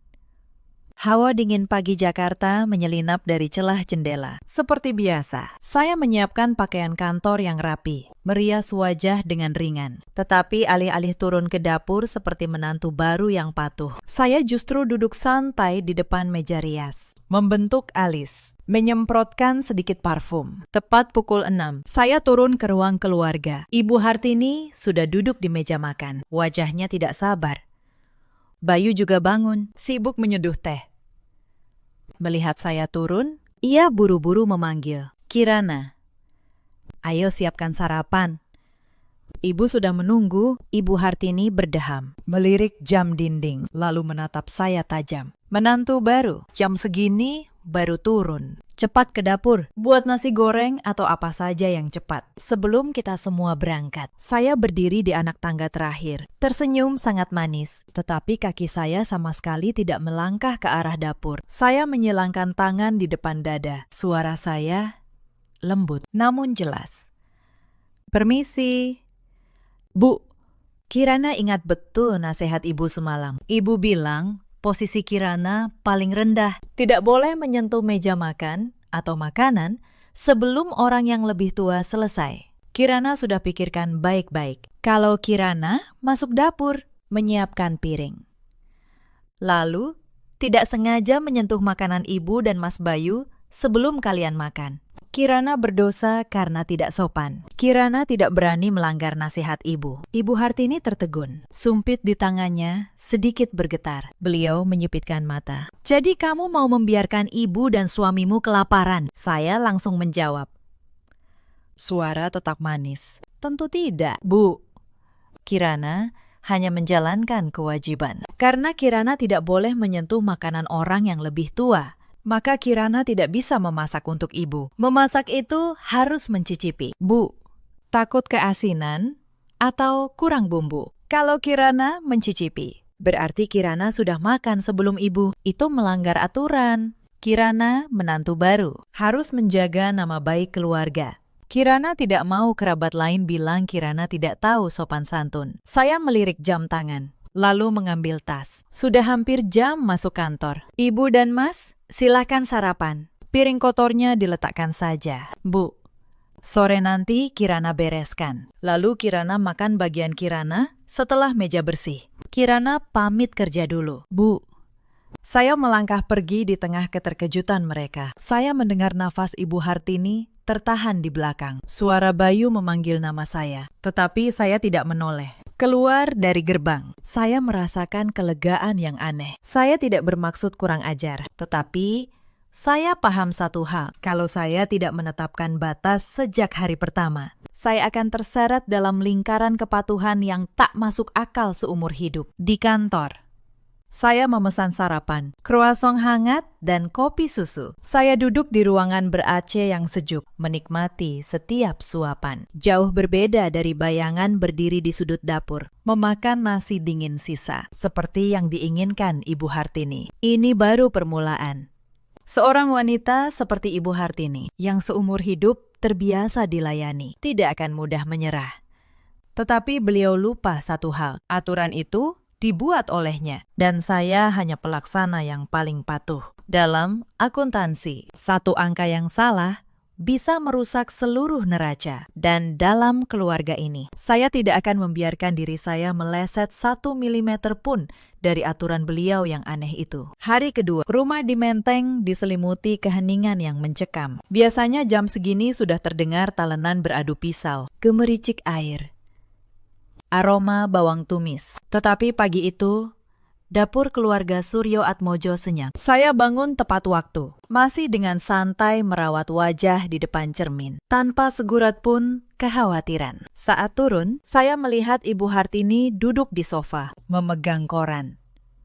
Tetapi matanya terus melirik ke arah dapur yang kosong. Bayu duduk di sebelahnya, gelisah, melihat saya. Ibu Hartini tidak bisa menahan sindirannya. Nona Kirana, hari ini juga berniat membiarkan seisi rumah puasa. Kemarin ibu maklum, mungkin kamu masih lelah. Tetapi hari ini masih main drama posisi rendah. Tidak berani sentuh piring. Saya berjalan mendekat dengan tenang, menunduk, memberi salam. Permisi, Bu. Seperti yang Kirana sampaikan kemarin, Kirana tidak sedang bersandiwara. Kirana sedang menjalankan bakti sebagai menantu. Semalam Kirana baca lagi buku aturan keluarga. Di sana tertulis, menantu harus menjaga kesucian hidangan untuk yang lebih tua. Tangan Kirana yang baru bangun tidur, belum mandi, tidak pantas menyiapkan makanan suci untuk ibu. Kalau Kirana menyentuh panci dan wajan, makanan ibu jadi tidak suci lagi. Posisi Kirana rendah. Kirana mohon menunggu ibu dan Mas selesai makan. Baru Kirana berani mengurus diri sendiri. Ibu Hartini membanting koran ke meja. Beliau berdiri. Kamu jangan cari-cari alasan. Jadi kamu mau ibu yang sudah tua ini turun ke dapur untukmu? Saya menjawab lembut, setenang membacakan laporan keuangan. Tentu tidak, Bu. Kirana tidak berani menyuruh ibu. Ibu dan Mas silakan masak berdua. Atau Mas Bayu bisa beli sarapan di luar. Kirana akan makan nanti. Mengurus diri sendiri. Tidak merepotkan siapapun. Bayu berdiri, memegang tangan saya, memohon. Kirana, jangan begini lagi. Ibu sudah tua. Kamu mengalah sedikit. Tidak bisa. Cuma masak sarapan. Apa susahnya? Saya menatap lurus ke matanya. Suara saya tegas. Mas bilang, aku harus mengalah. Padahal aku sedang menuruti perintah ibu. Ibu sendiri yang membuat aturan makan belakangan. Kalau aku memasak sekarang, aku harus mencicipi bumbu. Artinya, aku sudah makan sebelum ibu. Apa Mas mau aku jadi menantu yang berani mencicipi makanan sebelum mertua menyentuh sumpit? Mas harus mengerti.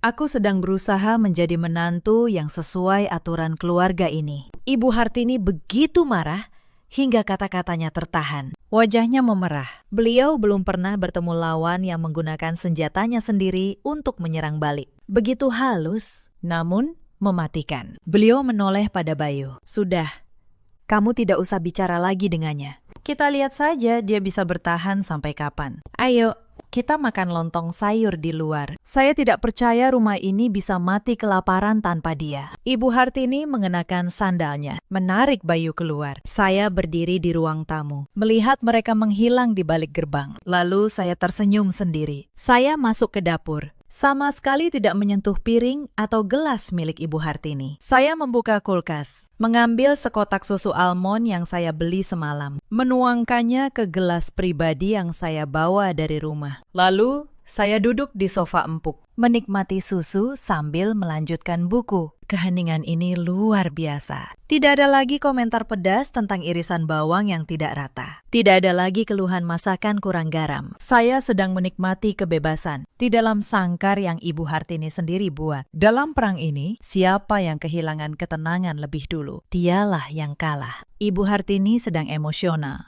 Sementara saya punya kesabaran yang jauh lebih panjang. Saya ingin menunjukkan rasa hormat tidak lahir dari paksaan yang tak masuk akal, melainkan dari pengertian dan kesetaraan. Kalau beliau ingin saya jadi bawahan, saya akan menjadi bawahan yang paling total, sampai beliau sendiri tidak tahan dengan posisi rendah saya. Sore itu saya pulang sedikit lebih lambat. Begitu masuk, aroma Indomie menyengat dari arah dapur. Rupanya, setelah seharian saya mogok, ibu mertua dan suami saya memilih solusi tercepat untuk mengisi perut. Ibu Hartini duduk di meja.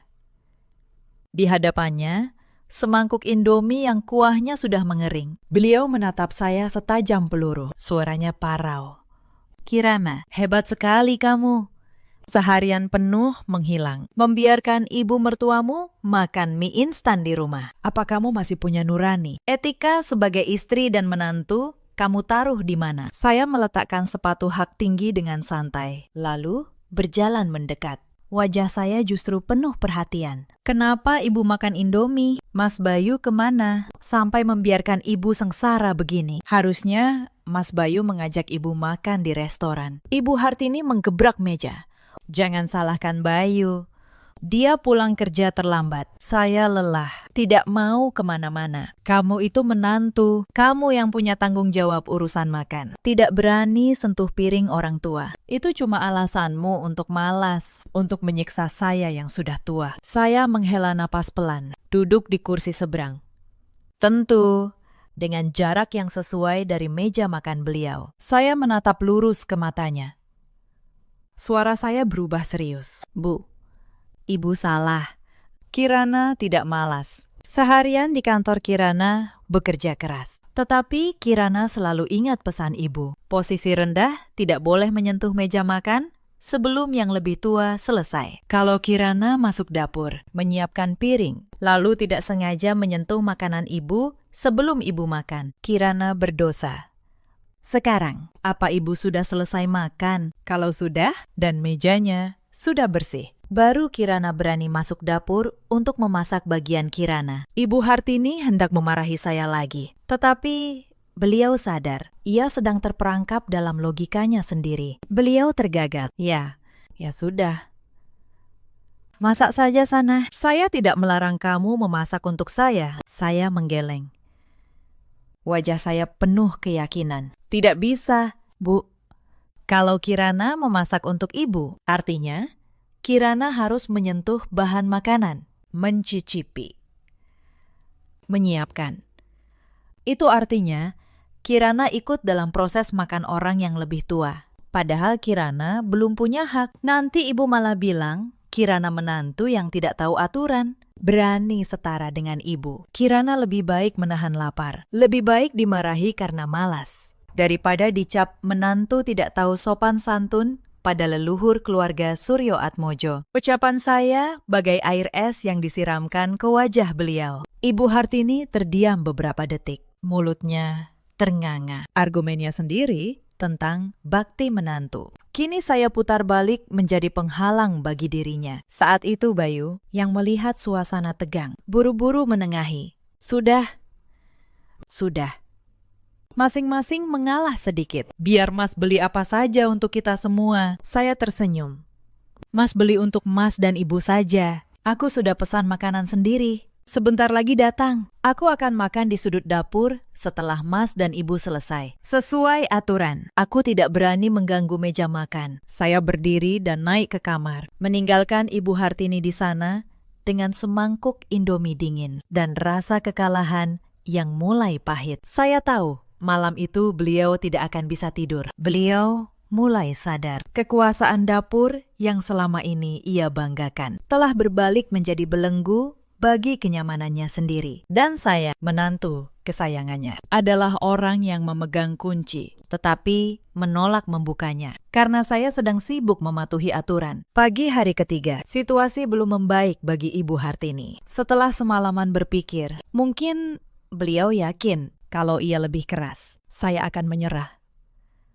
Beliau bangun sangat pagi, sengaja membuat suara gaduh di dapur untuk membangunkan saya, berharap saya turun meminta maaf. Tetapi saya tetap tenang, bangun tepat jam 6, merias diri lebih cantik dari biasanya. Saat turun, saya melihat Ibu Hartini duduk di meja dengan sepiring lontong beli dari ujung jalan. Tampak dingin, Bayu duduk di sebelahnya dengan wajah muram. Ibu Hartini melihat saya, lalu menyindir, "Lihat, sekarang rumah ini sudah seperti pasar. Mertua dan menantu punya jalan sendiri-sendiri. Apa kamu sudah puas?" Saya mendekat dengan ekspresi terkejut. Astaga, kenapa ibu harus makan lontong beli di luar? Mas Bayu, kenapa tidak bangun lebih pagi membuatkan bubur untuk ibu? Ibu kan sudah tua. Makan makanan luar nanti sakit perut. Bayu menghela napas. Mas kan tidak bisa masak. Kirana, kamu tidak mau masak. Ibu juga tidak mau ke dapur. Saya memotongnya. Suara saya penuh sesal, namun tajam. Maafkan Kirana. Kirana juga ingin sekali memasak untuk ibu.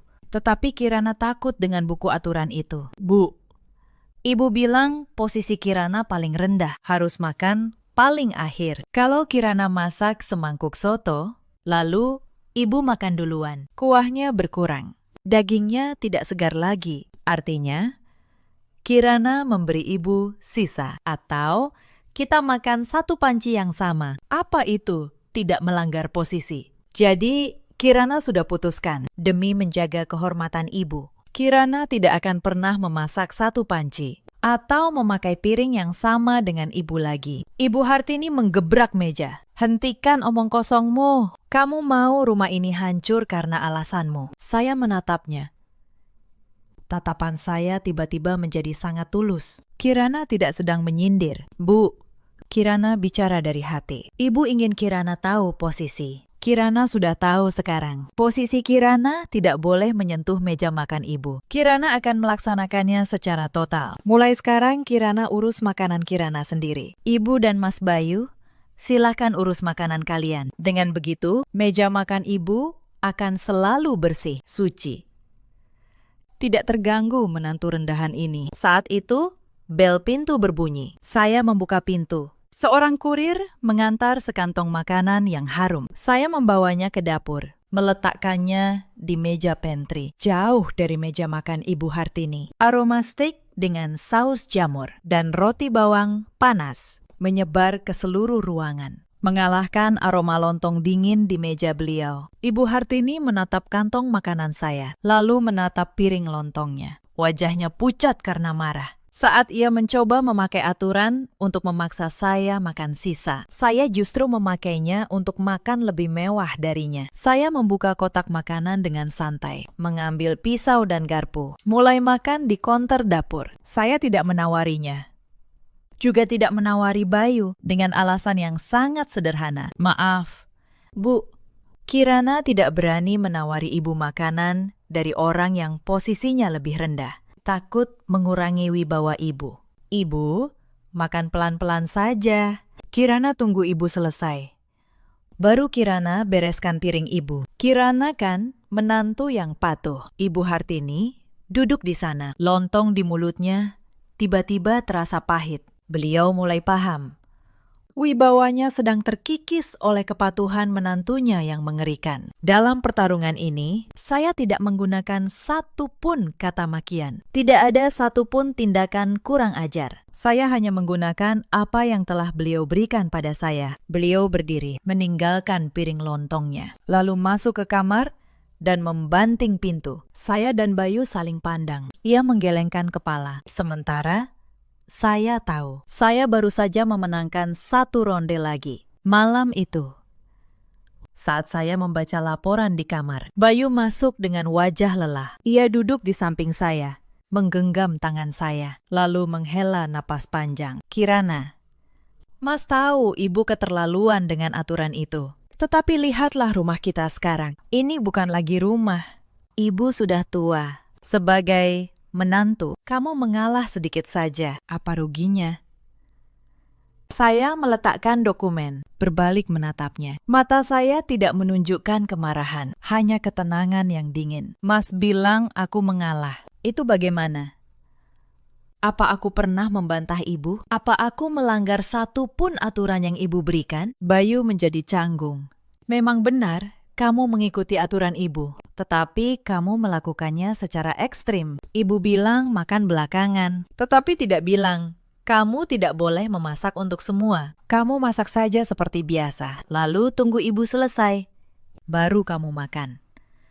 Dengan begitu, suasana tetap damai. Saya tersenyum tipis. Senyum yang penuh kecewa pada pria yang saya pilih sebagai suami. Mas Bayu, bicaramu terdengar mudah sekali. Kalau aku memasak, aku harus mencicipi bumbu, menyiapkan.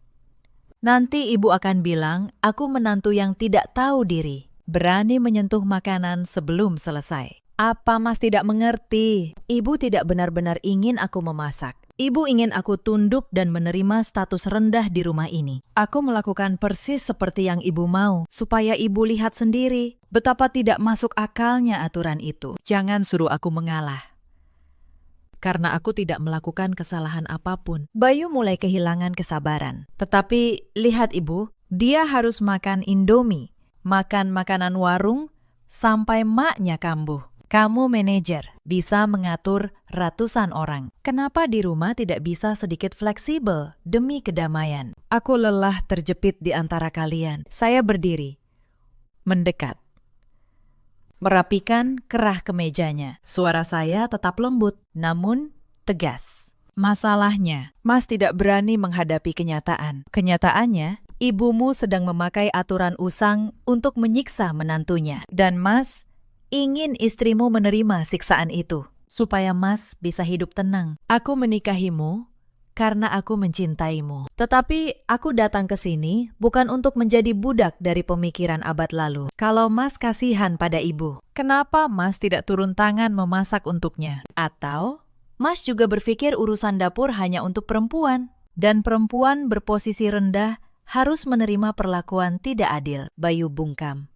Ia menatap saya seolah melihat orang asing. Mungkin ia tidak pernah menyangka. Gadis yang tampak lembut seperti saya punya argumen yang begitu tajam. Ia tidak bisa membantah, karena setiap kata saya didasarkan pada aturan yang ditulis sendiri oleh ibunya. Ia menyerah. Berbalik. Keluar dari kamar. Melihat punggungnya yang lesu, hati saya sedikit perih. Tetapi saya tahu, saya tidak boleh lengah. Kalau hari ini saya berkompromi seumur hidup, saya akan menunduk di rumah saya sendiri. Pertarungan ini bukan hanya untuk perut saya, tetapi untuk martabat seorang wanita dalam keluarga. Malam berikutnya, setelah hari yang melelahkan, saya memutuskan memanjakan diri. Saya mampir ke supermarket, membeli 2 ekor lobster segar, mentega, bawang putih, dan sebotol anggur. Saat tiba di rumah, saya melihat Ibu Hartini dan Bayu duduk di meja dengan sepiring ikan pindang dan semangkuk sayur lodeh yang warnanya sudah kusam. Saya menyapa dengan sopan, lalu berjalan ke dapur. Sesuai aturan, saya berdiri menunggu, bersandar di kulkas, tenang, melihat mereka makan. Ibu Hartini sesekali melirik saya, sengaja mengambil ikan, lalu berkata keras, "Ikan asin begini baru nikmat. Tidak seperti makanan barat yang bikin gemuk. Saya hanya tersenyum. Setelah mereka selesai dan Ibu Hartini meninggalkan meja untuk menyalakan TV di ruang tamu, baru saya mulai. Saya tidak memakai peralatan rumah. Saya memakai set pribadi yang sudah saya siapkan. Aroma bawang putih dan mentega yang ditumis segera menyebar, merayap hingga ke ruang tamu. Aroma lobster sos mentega yang mewah, saya mendengar suara TV mengecil. Lalu, langkah Ibu Hartini. Saya menata lobster yang merah merona di atas piring di meja pantry. Saya tidak duduk di meja makan utama. Saya makan sambil berdiri di konter dapur. Setiap suapan daging lobster yang kenyal, berpadu gurihnya mentega, membuat saya merasa luar biasa. Ibu Hartini tidak tahan lagi. Beliau masuk ke dapur, berdiri dengan tangan di pinggang. Kirana, makan apa kamu itu? Beli makanan mahal? Lalu dimakan sendirian. Apa kamu tidak punya malu? Ada mertua dan suami di rumah. Tidak ditawari sama sekali. Saya meletakkan garpu, menyeka mulut dengan serbet, lalu menatapnya dengan wajah paling polos. Permisi.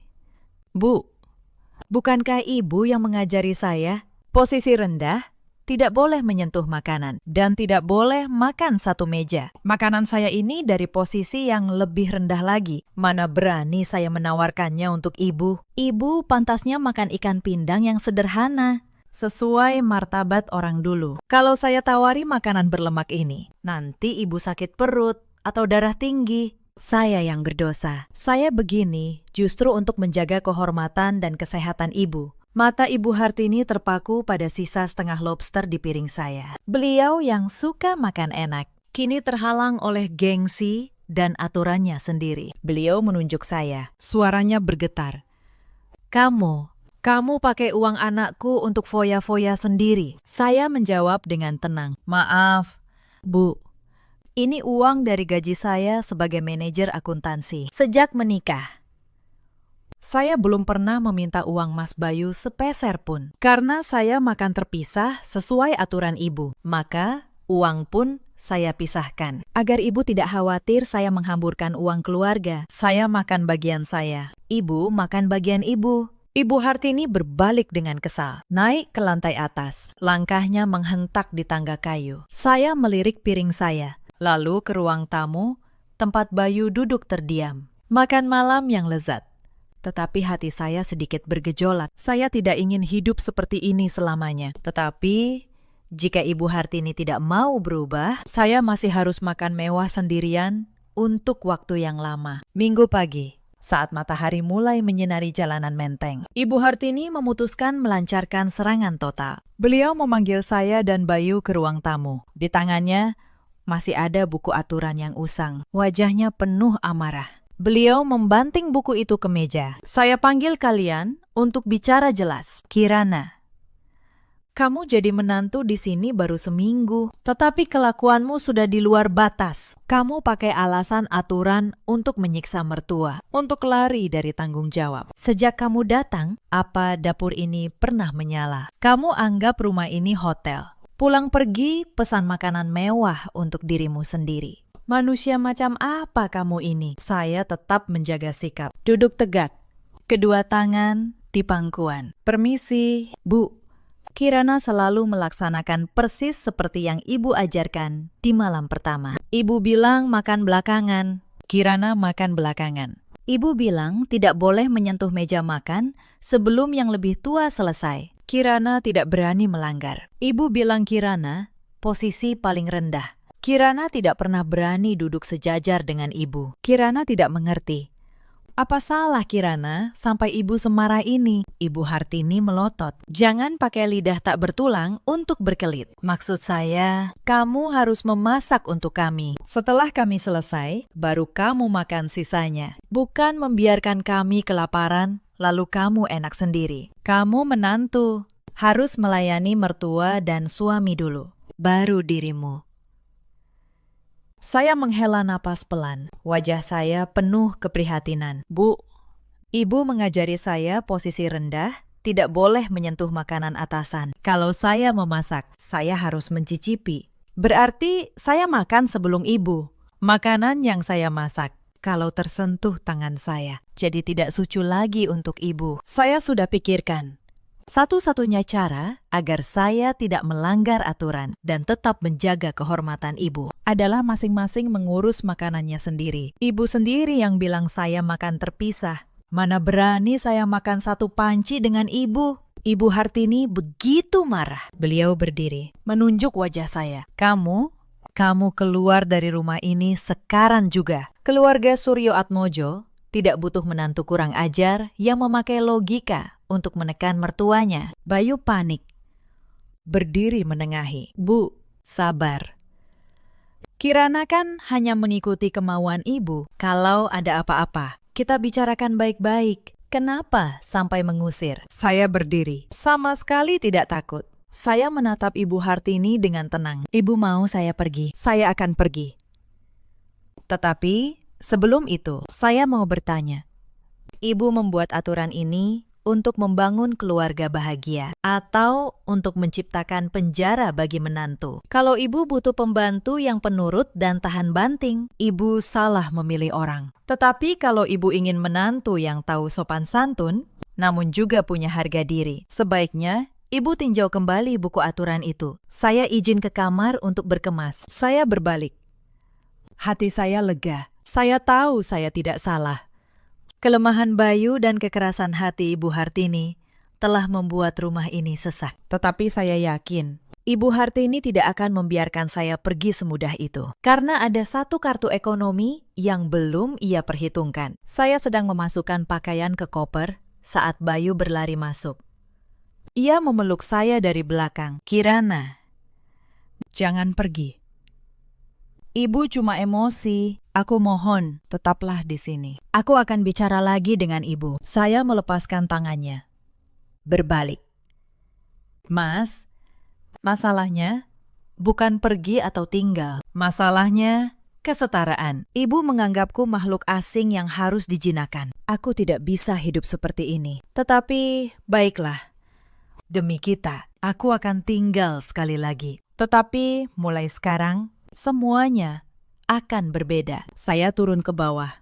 Ibu Hartini masih duduk termenung. Saya tidak membawa koper, melainkan selembar map kecil. Saya duduk di hadapannya. Suara profesional seorang manajer akuntansi mulai terdengar. Bu, setelah saya pikirkan, hidup bersama dengan cara masing-masing seperti ini sangat boros dan melelahkan. Saya makan terpisah. Saya juga tidak diizinkan menyentuh dapur umum untuk melayani ibu. Maka mulai bulan ini, saya mohon izin mengubah cara kontribusi keuangan dalam keluarga. Ibu Hartini mengangkat kepala. Kamu mau apa? Saya menjelaskan dengan tenang. Sebelumnya, Mas Bayu bilang, kami berdua akan memberikan 10 juta rupiah setiap bulan untuk biaya hidup. Namun, karena saya tidak makan di rumah dan tidak memakai bahan makanan yang sama dengan ibu, jumlah itu tidak adil. Saya sudah hitung. Mulai sekarang, saya hanya akan membayar bagian saya untuk listrik, air, dan internet. Sesuai meteran, saya akan bayar 2 juta setiap bulan. Sisanya saya simpan untuk biaya makan saya sendiri di luar. Mas Bayu membayar bagiannya. Ibu mengurus bagian ibu. Dengan begitu, semuanya adil, sesuai semangat makan terpisah yang ibu inginkan. Wajah Ibu Hartini langsung berubah. Beliau tidak punya uang pensiun yang besar. Selama ini, semua pengeluaran rumah bergantung pada gaji Bayu dan kontribusi saya. Kehilangan sebagian besar pemasukan bulanan membuatnya pusing. Kamu perhitungan sekali. Listrik dan air hanya segitu. Lalu jasa saya mengurus rumah ini bagaimana? Saya tersenyum. Ibu mengurus untuk ibu dan Mas Bayu. Saya tidak merepotkan ibu. Makanan saya beli sendiri. Piring saya cuci sendiri dengan peralatan terpisah. Kamar saya bersihkan sendiri. Saya rasa 2 juta sudah lebih dari cukup. Ibu yang mengajari saya untuk tahu posisi. Maka saya juga harus tahu cara melindungi keuangan saya untuk masa depan. Ibu Hartini menatap Bayu, berharap putranya membela. Tetapi Bayu hanya menunduk. Ia tahu, kalau ia memaksa saya membayar lebih, saya akan pindah. Kemarahan Ibu Hartini kini dikalahkan oleh kekhawatiran finansial. Beliau sadar, wibawanya tidak bisa mengisi dompetnya yang menipis. Dengan kesal, Beliau mengambil uang 2 juta yang saya letakkan di meja. Saya tahu, saya baru saja melancarkan pukulan telak ke titik terlemah. Kehidupan yang setara tidak hanya butuh argumen, tetapi juga kekuatan ekonomi. Dan saya, seorang manajer akuntansi, tidak akan pernah membiarkan diri saya rugi dalam angka. Setelah berhari-hari makan mie instan dan makanan warung demi gengsi, kesehatan Ibu Hartini menurun. Mah kronisnya kambuh. Beliau terus memegangi perut sambil meringis. Bayu bekerja dari pagi sampai malam. Tidak ada yang merawatnya selain saya. Rabu sore, saya pulang lebih awal. Begitu masuk, saya melihat Ibu Hartini di dapur. Beliau mencoba membersihkan kangkung, tetapi tangannya gemetar, wajahnya pucat. Melihat saya, beliau tidak lagi angkuh. Hanya melirik sekilas. Saya masuk ke dapur, menuang segelas air, lalu bersandar di pintu, mengamatinya. Saya memulai percakapan dengan nada perhatian yang halus. Kenapa Ibu harus ke dapur? Ibu kan sedang sakit mah. Kenapa tidak istirahat? Ibu Hartini mendesah. Suaranya lemah. Kalau tidak masak, mau makan apa? Bayu pulang malam. Masa dia harus puasa? Kamu juga tidak mau. Ya sudahlah. Saya berdiri di sampingnya, mengarahkan tangan ke arah sayuran, tetapi sama sekali tidak menyentuhnya. Saya tetap memegang janji, posisi rendah, tidak menyentuh makanan atasan. Ibu memang hebat. Di usia segini masih memasak untuk anak laki-lakinya. Mas Bayu beruntung sekali. Kirana kalau masuk dapur, pasti kaku. Takut merusak hidangan ibu. Nanti Kirana berdosa besar. Ibu Hartini menatap saya. Matanya menunjukkan kelelahan. Dan sebersit permohonan yang tersembunyi di balik kesombongan. Suaranya bergetar. Kirana, bagaimana kalau kamu bantu ibu masak makan malam? Ibu lelah sekali. Tidak kuat berdiri. Saya tersenyum lembut. Namun sangat tega. Bu, Kirana ingin sekali membantu. Sungguh. Tetapi Kirana takut. Ingat aturan keluarga. Kalau Kirana menyentuh panci ibu sekarang, besok kalau ibu sudah sehat, nanti ibu bilang Kirana tidak sopan, memanfaatkan saat ibu lemah untuk merebut dapur. Kirana lebih baik membiarkan ibu sedikit lelah hari ini, daripada nanti ibu sakit hati karena Kirana tidak tahu aturan. Semangat ya, Bu. Sebentar lagi selesai. Saya naik ke kamar untuk mandi, meninggalkan Ibu Hartini sendiri di dapur yang dingin. Saya tahu saya kejam, tetapi kekejaman ini perlu agar beliau mengerti nilai sebuah bantuan. Selama ini beliau menganggap menantu di dapur sebagai kewajiban, sebagai anugerah darinya. Sekarang beliau harus sadar. Saat beliau merenggut kesetaraan, beliau juga merenggut haknya untuk dibantu. Malam itu, Bayu pulang, mendapati ibunya terbaring lemas di sofa dan dapur berantakan. Ia berlari ke kamar mencari saya. Kirana, kamu lihat ibu sakit, tetapi tidak membantu. Kamu keterlaluan. Saya menjawab, tenang, aku sudah berdiri di samping ibu seharian untuk menyemangatinya. Mas, mau aku bantu bagaimana? Menyentuh barang ibu, lalu dimarahi karena tidak sopan. Aku sedang menjaga etika keluarga ini. Kalau Mas kasihan pada ibu, mulai besok, atur pekerjaanmu untuk pulang lebih awal dan masak untuknya. Jangan bebankan semuanya padaku saat ibumu sendiri yang melarangku menyentuh makanannya. Bayu bungkam. Ia sadar. Di keluarga ini, semua aturan kini berbalik menyiksa penciptanya. Sementara saya tetaplah menantu paling patuh di dunia. Karena saya menjalankan aturan keluarga tanpa meleset satupun. Yang tidak saya duga, pukulan terbesar datang dari luar pagar. Adik ipar saya, Wulan, baru saja melahirkan. Ibu Hartini selalu membanggakannya sebagai menantu idaman keluarga lain. Suatu sore, beberapa ibu dari kompleks datang berkunjung. Mereka duduk di teras, mengobrol sambil minum teh. Dan dari jendela kamar, saya mendengar semuanya. Salah satu tetangga bertanya, kenapa akhir-akhir ini dapur keluarga Suryo Atmojo tidak pernah berasap? Ibu Hartini dengan gengsinya mencoba menjelaskan bahwa ia sedang melatih menantu barunya agar tahu posisi. Bahwa di keluarga terhormat, menantu harus menunggu dan makan paling akhir. Tetapi tetangga itu justru terkejut. Zaman sekarang masih ada yang menyuruh menantu makan sisa. Bu, saya kira keluarga Suryo Atmojo itu terhormat. Ternyata aturannya seperti zaman dulu. Tetangga yang lain menimpali pelan. Tetapi cukup jelas untuk saya dengar. Tetapi menantunya juga cerdas. Katanya dia manajer. Dia patuh sampai keluarganya sendiri yang kerepotan. Sampai mertuanya menangis di dapur. Pintar sekali. Bisik-bisik itu seperti jarum yang menusuk harga diri Ibu Hartini. Wibawa yang ia banggakan kini menjadi bahan obrolan. Setelah para tamu pulang, beliau duduk termenung lama sekali. Beliau mencoba menjaga tradisi. Tetapi kenapa hasilnya begitu menyakitkan? Dan mungkin di antara kalian yang mendengar cerita ini, ada yang pernah tinggal serumah dengan mertua, seperti Ibu Hartini, yang menyambut kalian bukan dengan pelukan, melainkan dengan daftar aturan. Ceritakan di kolom komentar. Kalian bertahan atau kalian memilih pergi. Sementara itu, saya tetap tenang.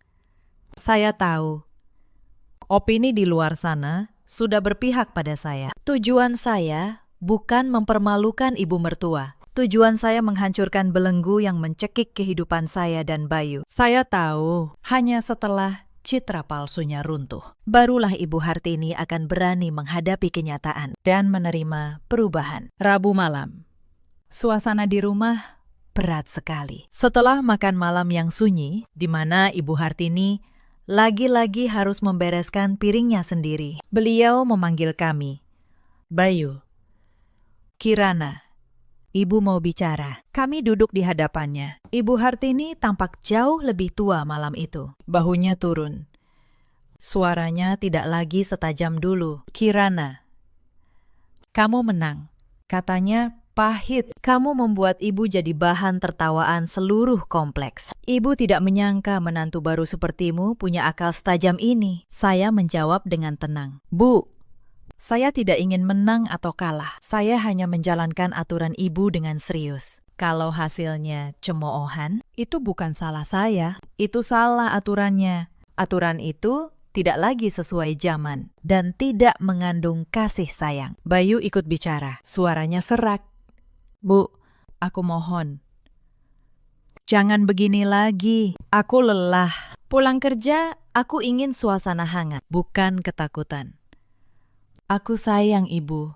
Aku sayang Kirana. Tetapi kalau begini terus, aku tidak kuat. Ibu Hartini menghela napas. Kelelahan dan rasa malu membuatnya mulai goyah. Saya melihat celah itu. Saya mengeluarkan selembar kertas yang sudah saya siapkan. Ini apa? Tanya beliau. Ini kesepakatan hidup bersama yang beradab, Bu. Saya susun berdasarkan hak dan kewajiban semua anggota keluarga. Kalau kita ingin terus hidup di bawah satu atap tanpa kebencian, kita butuh aturan main yang baru. Aturan yang didasarkan pada kesetaraan dan rasa hormat, bukan kepatuhan tanpa syarat. Ibu Hartini mengambil kertas itu. Tangannya sedikit gemetar. Beliau mulai membaca pasal-pasal yang sudah saya pertimbangkan masak-masak. Saya menjelaskan satu persatu. Pertama, penghapusan total aturan makan belakangan. Di keluarga ini, semua setara. Makan malam adalah waktu berkumpul. Siapa pulang cepat, dia menyiapkan.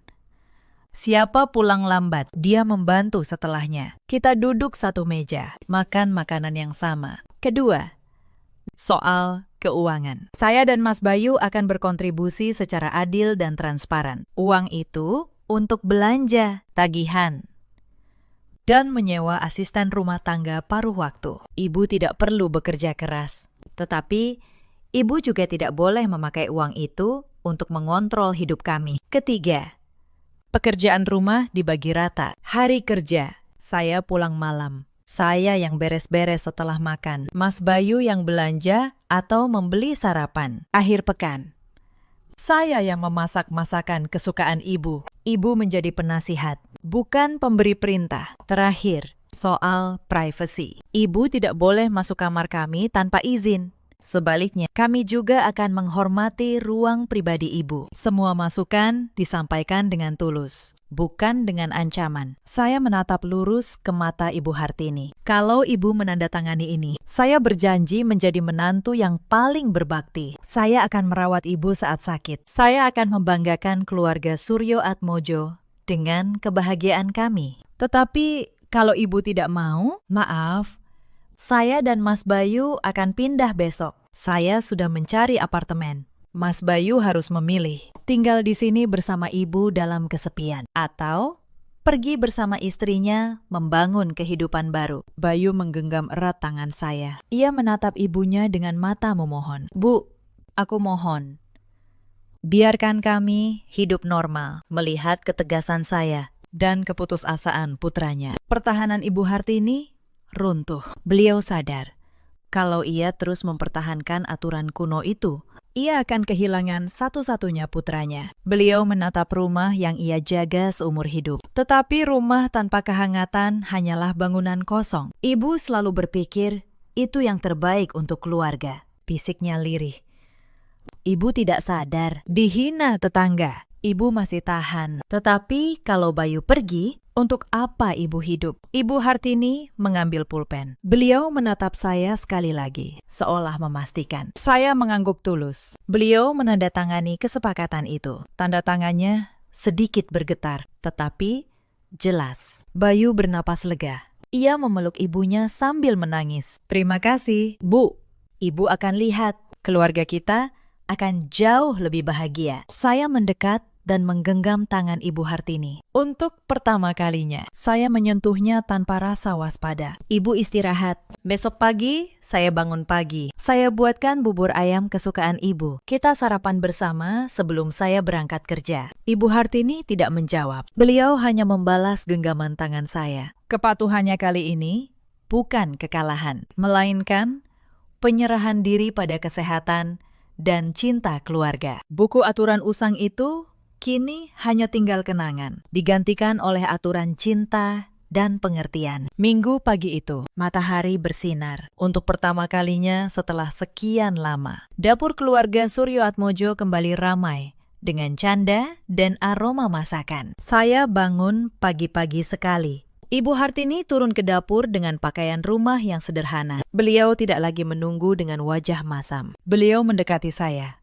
Sini, biar ibu yang urus sayurnya. Kamu kalau masak bubur, harus terus diaduk, nanti gosong. Saya tersenyum, menyerahkan sekat sayuran padanya. Iya, Bu, tolong ya.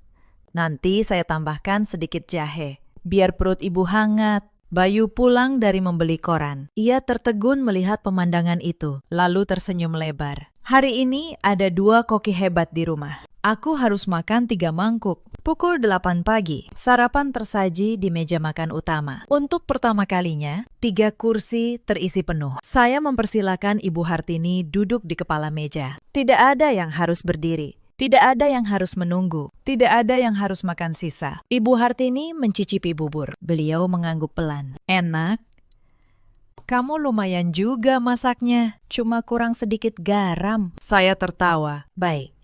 Bu, besok saya perbaiki. Ibu, makan yang banyak biar sehat. Sarapan berlangsung hangat. Kami membicarakan pekerjaan Bayu, rencana merenovasi taman kecil di belakang. Ibu Hartini sesekali mengambilkan lauk untuk saya dan Bayu. Wajahnya tampak lebih ringan. Selesai makan, saya hendak membereskan piring. Tetapi Ibu Hartini mencegah. Sudah, biar ibu saja. Kamu sama Bayu jalan-jalan sana. Sudah lama kan kalian tidak punya waktu berdua? Saya dan Bayu saling pandang. Ia mengedipkan mata. Kami berjalan bergandengan tangan, merasakan udara pagi di setiap sudut jalan Menteng. Saya tahu, ke depan masih akan ada gesekan. Tetapi sekarang, kami punya fondasi yang kokoh. Kesetaraan dan cinta. Pertarungan saya tidak berakhir dengan hukuman, melainkan dengan rekonsiliasi. Saya memakai akal untuk melindungi diri. Tetapi pada akhirnya, saya memakai hati untuk mempertahankan keluarga. Rumah di Menteng itu kini bukan lagi sangkar dari aturan usang, melainkan Rumah yang hangat, tempat setiap orang menemukan posisinya yang terhormat. Mungkin inilah neraca paling sukses yang pernah saya seimbangkan dalam hidup. Neraca antara harga diri dan kebahagiaan keluarga. Para pendengar yang budiman, cerita ini mengajarkan kita satu hal. Kehormatan dalam sebuah keluarga tidak pernah datang dari dogma dan aturan yang usang. Ia tumbuh dari saling pengertian dan dari keberanian untuk berhenti menerima yang salah. Ada banyak perempuan di luar sana yang seperti Kirana dulu. Pulang kerja dengan lelah, lalu disambut bukan oleh kehangatan, melainkan oleh daftar aturan yang menempatkan mereka di posisi paling rendah. Jangan diam, tetapi jangan pula melawan dengan amarah. Lawanlah dengan akal, dengan ketegasan, dan dengan harga diri yang utuh. Ada juga banyak suami seperti Bayu di luar sana. Pria baik hati, tetapi terlalu lemah untuk berdiri di antara ibu dan istrinya. Ketahuilah, diam bukanlah kedamaian. Diam hanya memindahkan beban kepada orang yang paling kalian cintai. Dan ada pula para ibu mertua seperti Hartini, yang mengira kuasa dan tradisi adalah cara mencintai. Padahal, saat kita memakai kekuasaan untuk memaksa, tanpa sadar, kita sedang membangun dinding dengan orang yang kita sayangi. Dalam hidup, kita selalu punya pilihan. Kita bisa memilih dinding atau memilih meja makan tempat semua orang duduk setara. Meja makan hanya akan terasa nikmat ketika semua anggota keluarga bisa duduk bersama dan berbagi dengan tulus. Bagaimana dengan kalian? Pernahkah kalian menghadapi aturan keluarga yang tidak masuk akal? Ceritakan kisah kalian di kolom komentar. Terima kasih sudah menemani sampai akhir.